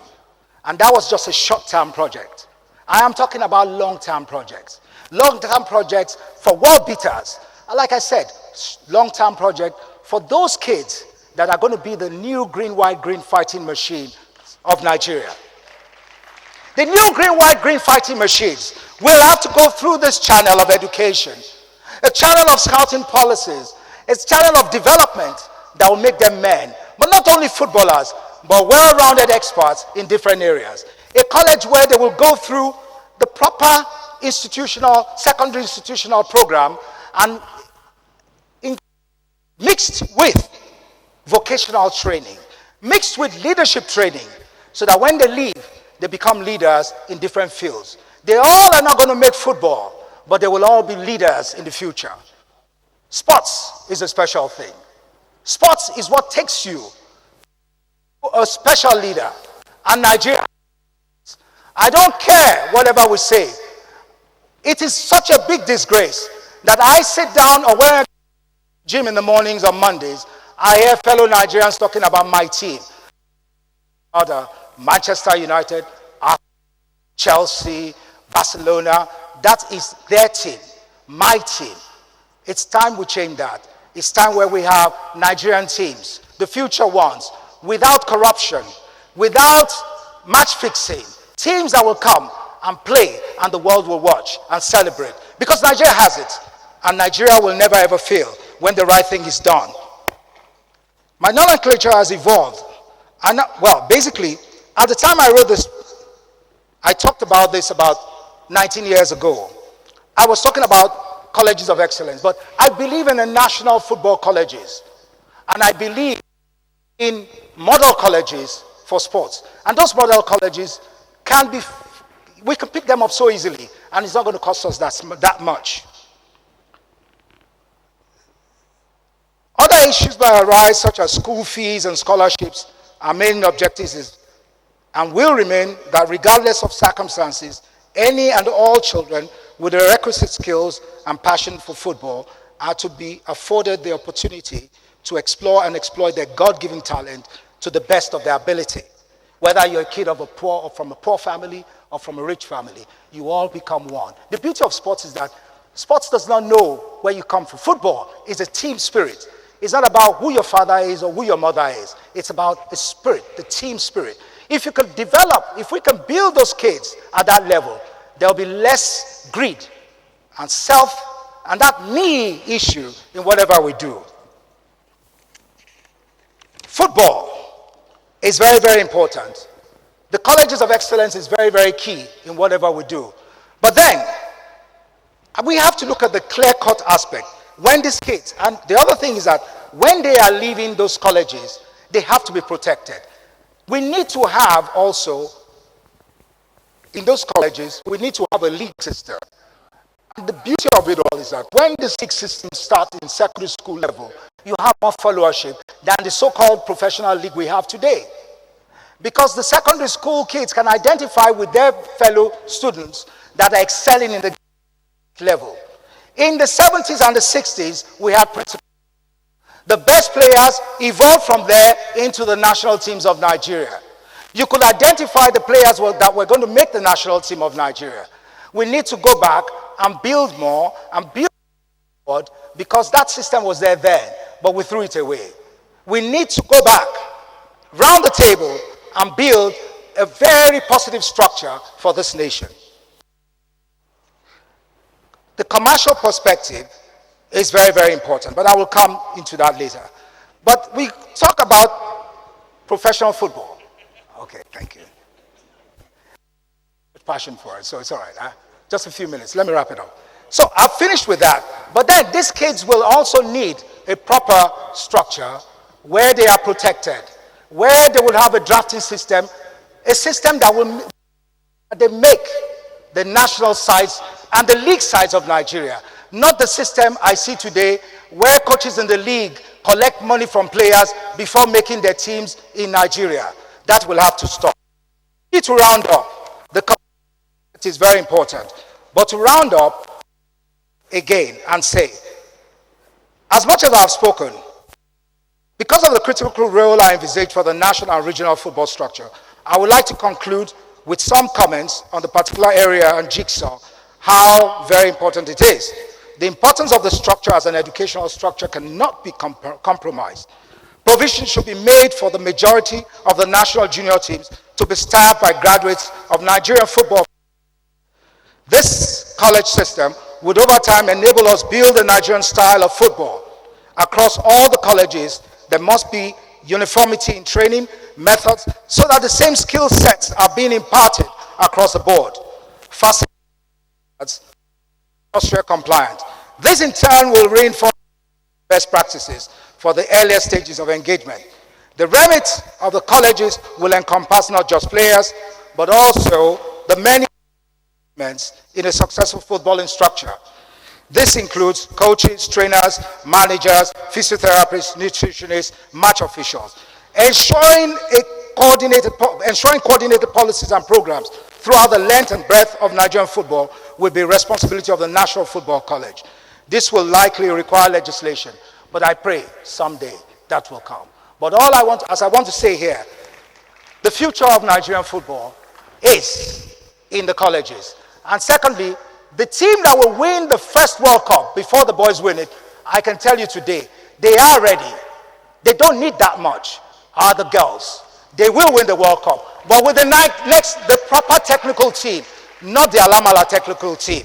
Thank you very much. Thank you. Thank you.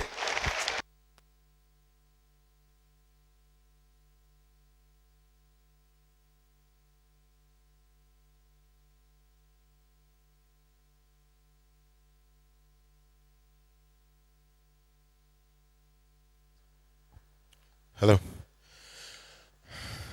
Passion, passion, passion. So very quickly, because we're on a live telecast, I would want to head straight to our next and final speaker. At the heart of the diversification of Nigeria's economy is a nascent sector. And our next speaker will be speaking on the potential the potentials in agriculture. It's no other person than Mr. Emmanuel Ijewere. It's one of Nigeria's most eminent businessmen with extensive experience and interests across the banking, the finance, and agricultural spectrums. He's a past president of the Institute of Chartered Accountants of Nigeria, ICANN, and the Institute of Directors and the Nigerian Red Cross. His national assignments have included chairmanship of the Agriculture and Food Security Commission and the Modified Value Added Tax Committee. He is a member of the National Economic Forum, the International Investment Council. He was a member of the Agricultural Transformation Implementation Council under past President Goodluck Jonathan. He served as resource person on agriculture to the Buhari Transition Committee. He's currently the national coordinator of the Nigeria Agribusiness Group, the umbrella body for the agriculture in Nigeria. Please join me and welcome to the platform our final speaker, Mr. Emmanuel Ijewere. Please give him a round of applause, please. Okay. I must first of all express my gratitude to the Covenant Christian Center, especially to my friend Pastor Cojo Yemade. Well, I am the last speaker. What's good about this is that most of the other speakers have said a number of things I would have loved to say, because it looks like agriculture has become very sexy. Everybody wants to identify with agriculture. Even the vice president went on, and I was really moved and happy when he started talking passionately about how agriculture is our future. They've done all that work, but I will look at the entire concept and the possibilities and what are the things that we have on the ground today that will enable us go forward. From the accountant's position, assets and liabilities. What are the assets for the balance sheet? We have 45 million farmers in Nigeria. They produce 80% of the food we eat. We have in Nigeria a very vibrant, youthful entrepreneurs who want to go into agriculture and want a future and build a future. We have fertile land in every of the 774 local governments in Nigeria. A large water body, predictable rainfall, huge economic sub-region.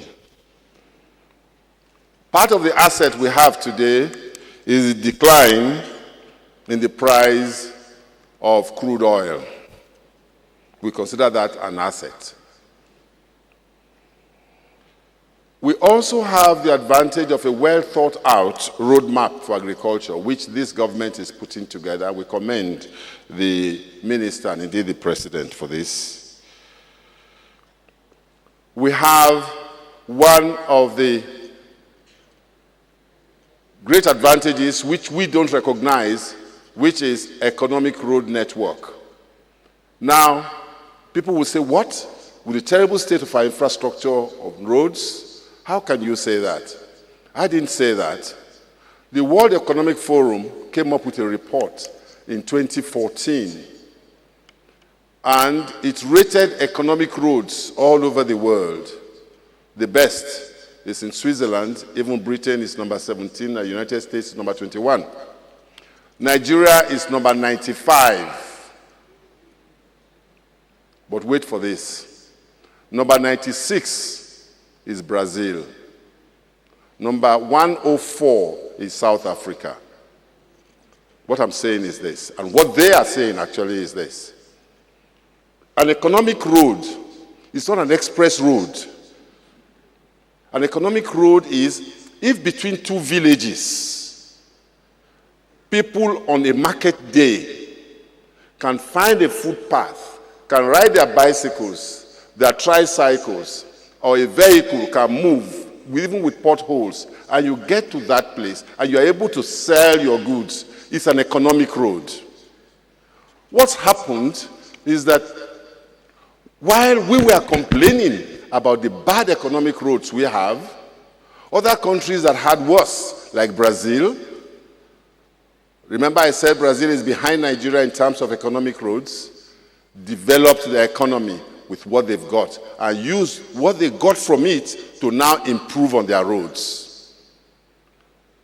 These are challenges, these are assets rather that we don't seem to recognize. We need to look at this and understand it. The other asset we have, which also appears under the liability column, is the financial institutions in Nigeria. They have been oil addicted. They are now going through a rehab. We've sent them to the rehabilitation center. And I'm glad to report that they are responding positively. All the banks now have banking, they have a banking desk. They have people there and they are training them. That's because, like was said, oil has moved out and they have no choice. There is no more quick fixes, which is oil. Now we are rehabilitating them.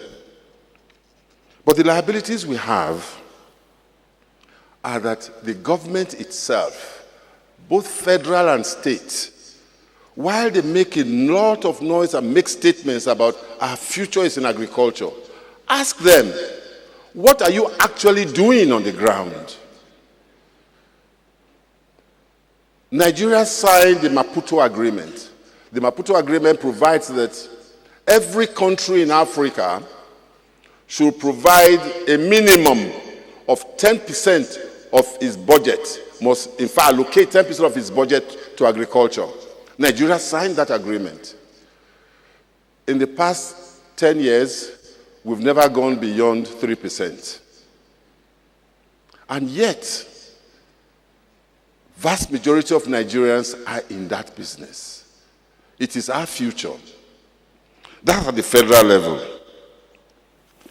Now, at the state level, because agriculture is not practiced in Abuja, not in Aso Rock. It's practiced in the states and the local governments. Let's start with the local government. Maybe somebody here will tell me what local governments do. What I know is that every month they share a certain amount of money and we don't hear about them again, except when they set up roadblocks somewhere around the middle of the month when they will have spent that money to collect money and make life difficult for people. The legislators, I believe what they can do is simple. First of all, declare the food in Nigeria, produced in Nigeria, as a national wealth. I will tell you why this is necessary.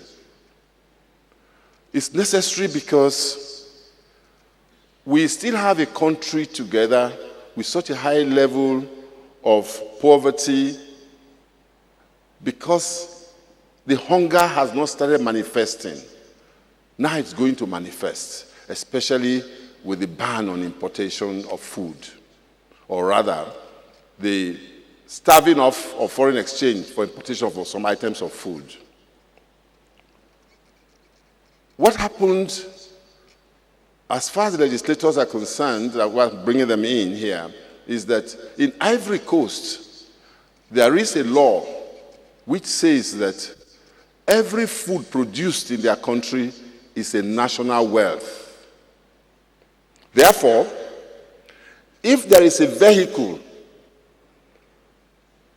being driven and it has offended some of the laws, the instruction to the law enforcement agency is simple.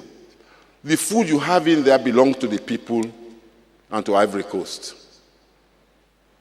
The vehicle belongs to somebody.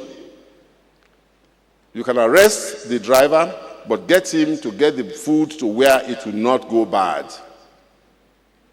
And then deal with the driver as you choose. This is an interesting law. It shows a commitment of a legislature to the need for food. It is all right for those of us in this hall, because we know most of us can afford imported conflicts and so on. But when you go out there and you see the conditions under which these people work, and know that it's going to get worse. Let me also give you one statistic that will be interesting. 70% of all rice imported through Lagos ports into Nigeria never leave Lagos. 70%. So this talk about we are eating imported rice is a Lagos Abuja problem and Port Harcourt. But now that that's going down, you will now see Lagos people now are beginning, because fortunately we have improved on the quality of our Nigerian rice, and they are doing very well indeed.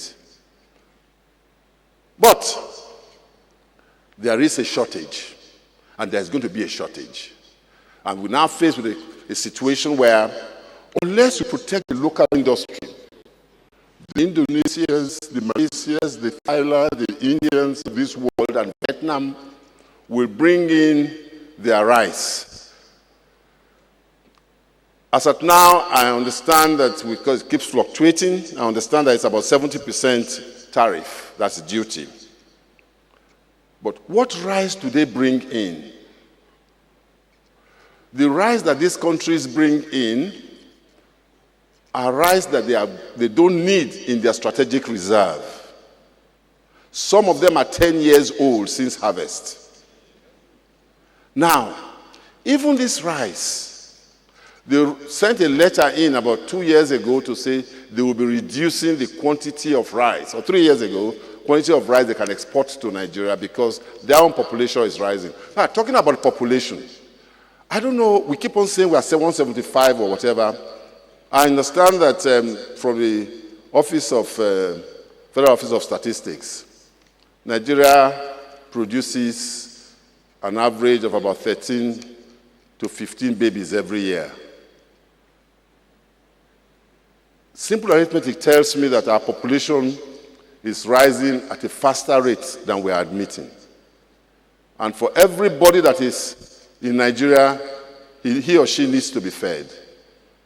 And the same level of inefficiency in the system has persisted. Why has this been so? It is because after 1960, or after independence, the young people, oil was discovered in Oloibiri. Since then, Nigeria has not looked back. Everybody started moving to the city centers. The same old people who were disadvantaged were the ones left in the villages and those who could not move to the big cities. Today, they are in their 50s and 60s, and age is catching up with them. They are getting more and more tired. They cannot produce as much. But what's most pervading of this is the fact that they are unable to acquire, to understand the modern technology, the improvements in the agricultural field. They have worked very, very hard. They go to the farm as early as 6 a.m. in the morning and come back in the evening and work under the sun. And unfortunately, their yield is still one of the worst in the world because there has been nobody to help them. Those of us who have access to the technology, to the internet, to seeing how to improve, we would rather go to work with an industry where rent-seeking is the order of the day. Having said all this, is there any hope? Of course there's a fantastic hope. And the hope is beginning to manifest itself. Like what you said today, let us light the candle and put it out there. These Nigerian farmers, these poor, disadvantaged people, produce about 130% of the food we eat. Unfortunately, about 60 to 65% of that food is lost. It never gets to your table. And they pay for it very dearly. You pay for only what you can buy in the market. 60 to 65% of that food that God has given us through these farmers never gets to your table. And because we have oil, we have the foreign exchange, we started importing to fill up the gap. That's no longer there. That's the first hope. That value chain, there is a concept in the minds of so many Nigerians that when you mention agriculture, you are talking about farming. No, that has changed. It is now called agribusiness. Farming was in the past synonymous with poverty, but that has changed. The hope here is that that value chain is challenging you and I. How do we meet this farmer at his farm gate with a refrigerated vehicle to buy his goods there? I give you an incident that happened recently in Kano. And I will use the example of the tomato. It's easier for all of us to understand. I'll give you the seasons. At about November, the price of a basket of tomato, which is about 50 to 55 kg, never consistent, a basket of tomato is about 23 to 27,000 naira per basket. 3 months, say February of the following year, that same basket is selling at Mile 12 market at 2,500 naira. 2,500 naira. When, at that time, that was the season when I went into a farm near Kano.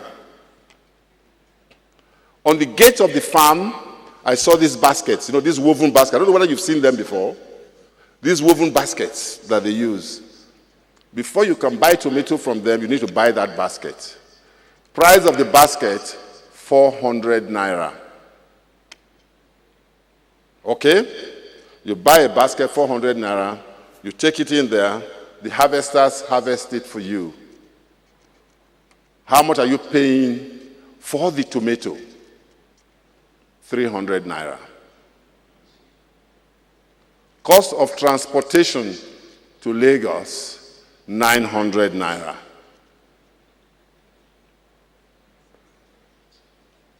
$900 plus 400, 1,003, plus the 300 for the tomato is what? 1,000. What is it? Good.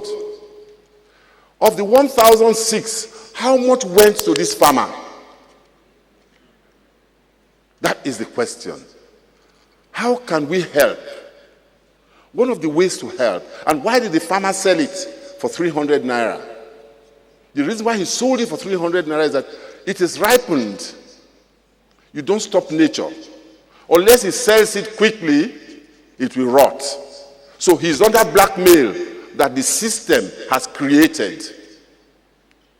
If you and I were able to create a value chain, knowing when his tomato will be ripening, we carry a refrigerated vehicle or a properly constructed vehicle, not in those baskets, and when there we crates and bought from him, he will gladly collect 500 naira and you will still be able to make good profit on it. And you will transport that tomato to Lagos with more than 60% of what will have been destroyed in the transportation and logistics saved, and that will be your profit.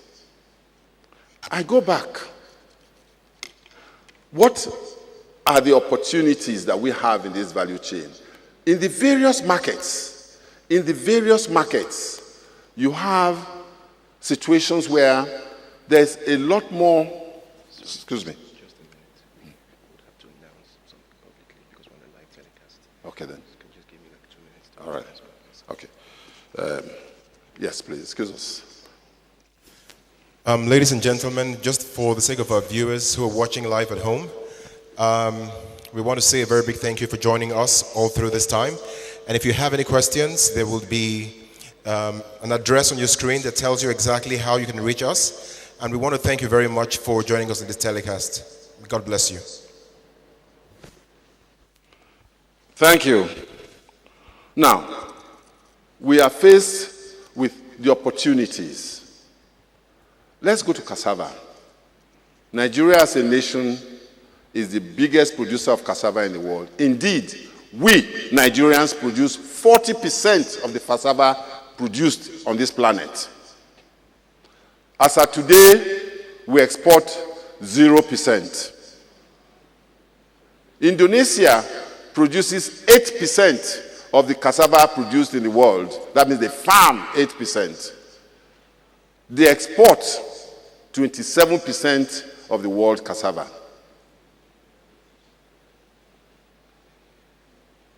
And the most renowned research institution for cassava in the world is in Nigeria, called IITA, an American organization. They've been here for years.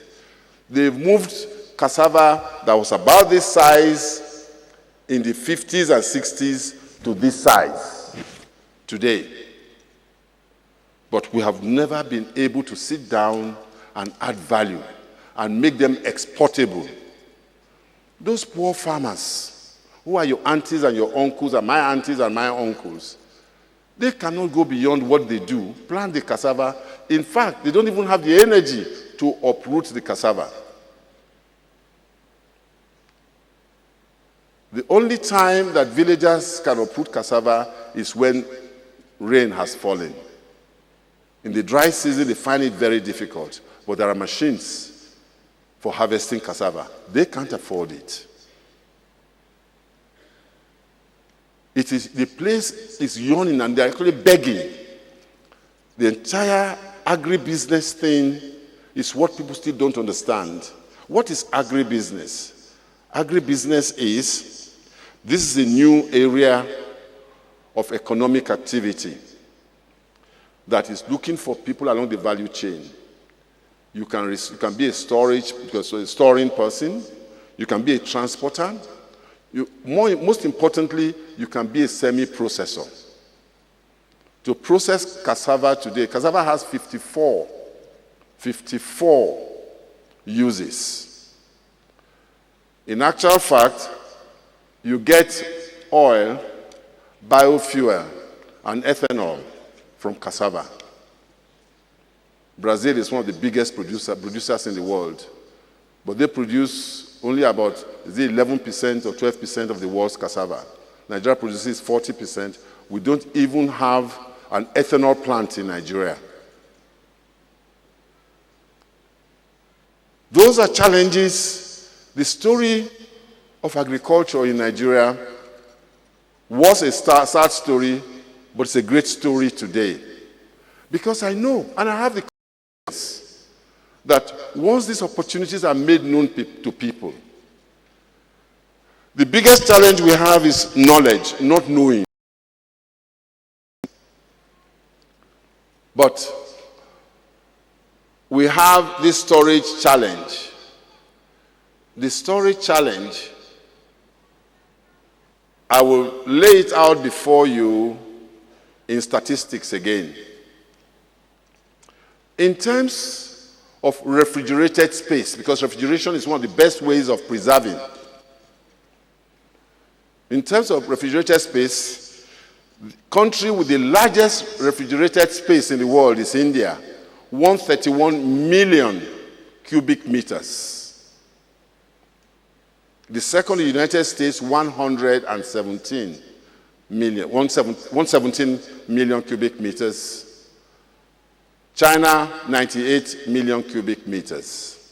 The highest in Africa is Egypt, 3 million cubic meters. South Africa next, 1.7 cubic meters. Nigeria, 15,000 cubic meters. Namibia, which is the population of Surulere and Ikeja, has 158,000 cubic meters. Why? Why can't we create refrigerated warehouses? What's so complicated? The reason is because we have not been there. We have not even thought of it. And like I explained, take advantage now. That's what I'm saying.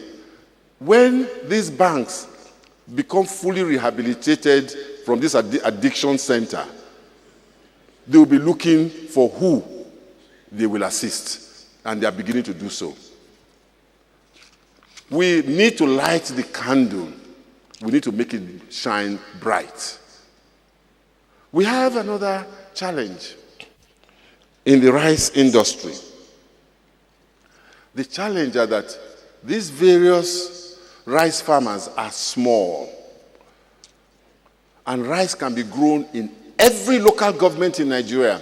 It's true that some will be swamp rice, others will be upland rice, depending. Whichever one it is rice. And we have more processing plants, that is, the milling stations we have in the country are heavily underutilized. So we need to grow a lot more. But then, it's not building up. They need people, like those who can afford television, because many of these farmers cannot afford television. And if they can afford television, they have no generator to power them. So, both you and the listeners at home are the people that must change things.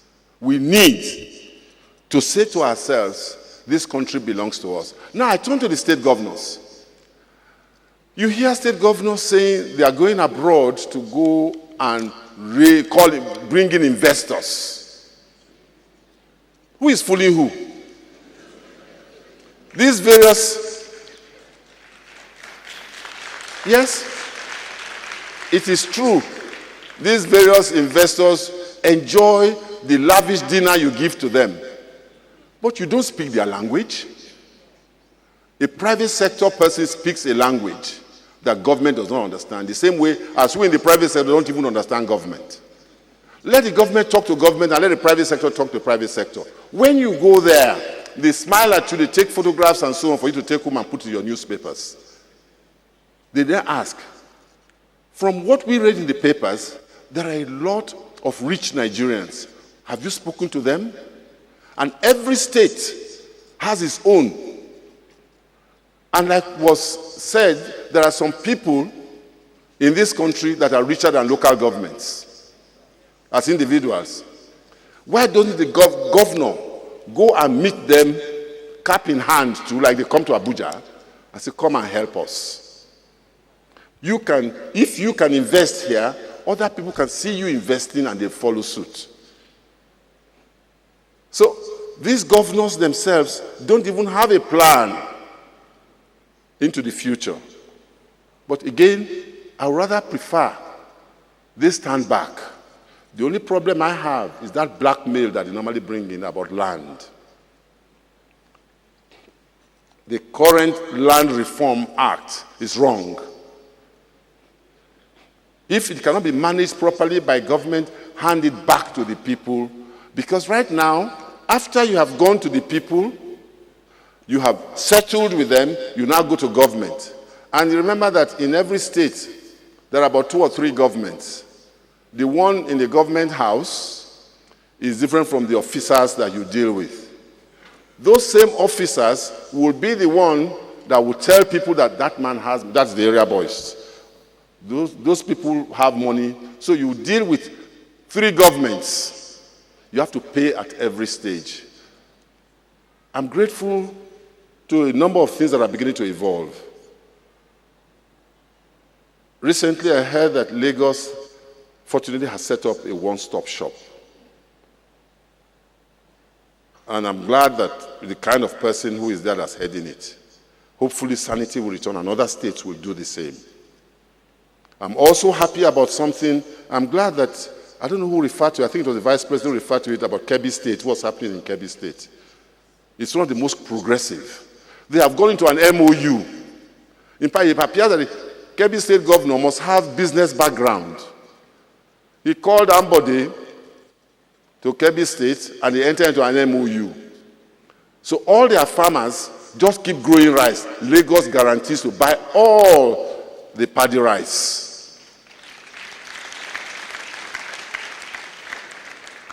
But remember, it is not the government officials from Lagos or the government of Lagos that will be coming to buy, or the government officials in Kebbi that will be selling. It's the private sectors of those 2 states. I hope you understand that. That's why I'm saying that, please, whatever we are saying, yes, it's true, government is not doing enough. But we, the private sector ourselves, are shying away from responsibility. Nigeria does not belong to just the Aso Rock and the Legislative House. It belongs to all of us. If we don't take that space, they will take it. Let us now adopt an approach that agriculture is a great business. And we are saying also, state governors, stop telling people to come to your state. Prove to them what they will meet when they come to your states. List out what are the things that you will do to protect them from all those area boys. What would you do? Because what happens is that the day you move your tractor to a field, 24 hours thereafter, local government comes with tax. I used to think that tax is on income and profit. Not be so. I've not heard before that when you decide to invest and employ people, you pay tax for doing so. That's what happens in the states. So state governors, there is competition now. We at the Nigeria Agribusiness Group are now compiling information for all investors, Nigerian and foreign, who want to go to any state. And we'll state to them, these are what the state governments are offering. And those state governments are giving us this information and they are signing the document that that's how it will be. These are bright lights for the future. The situation is not hopeless at all. In actual fact, I am extremely elated by the fall in the oil of crude oil. And by the grace of God, not only will it fall further, it will remain like that until we get back to our senses. Thank you very much.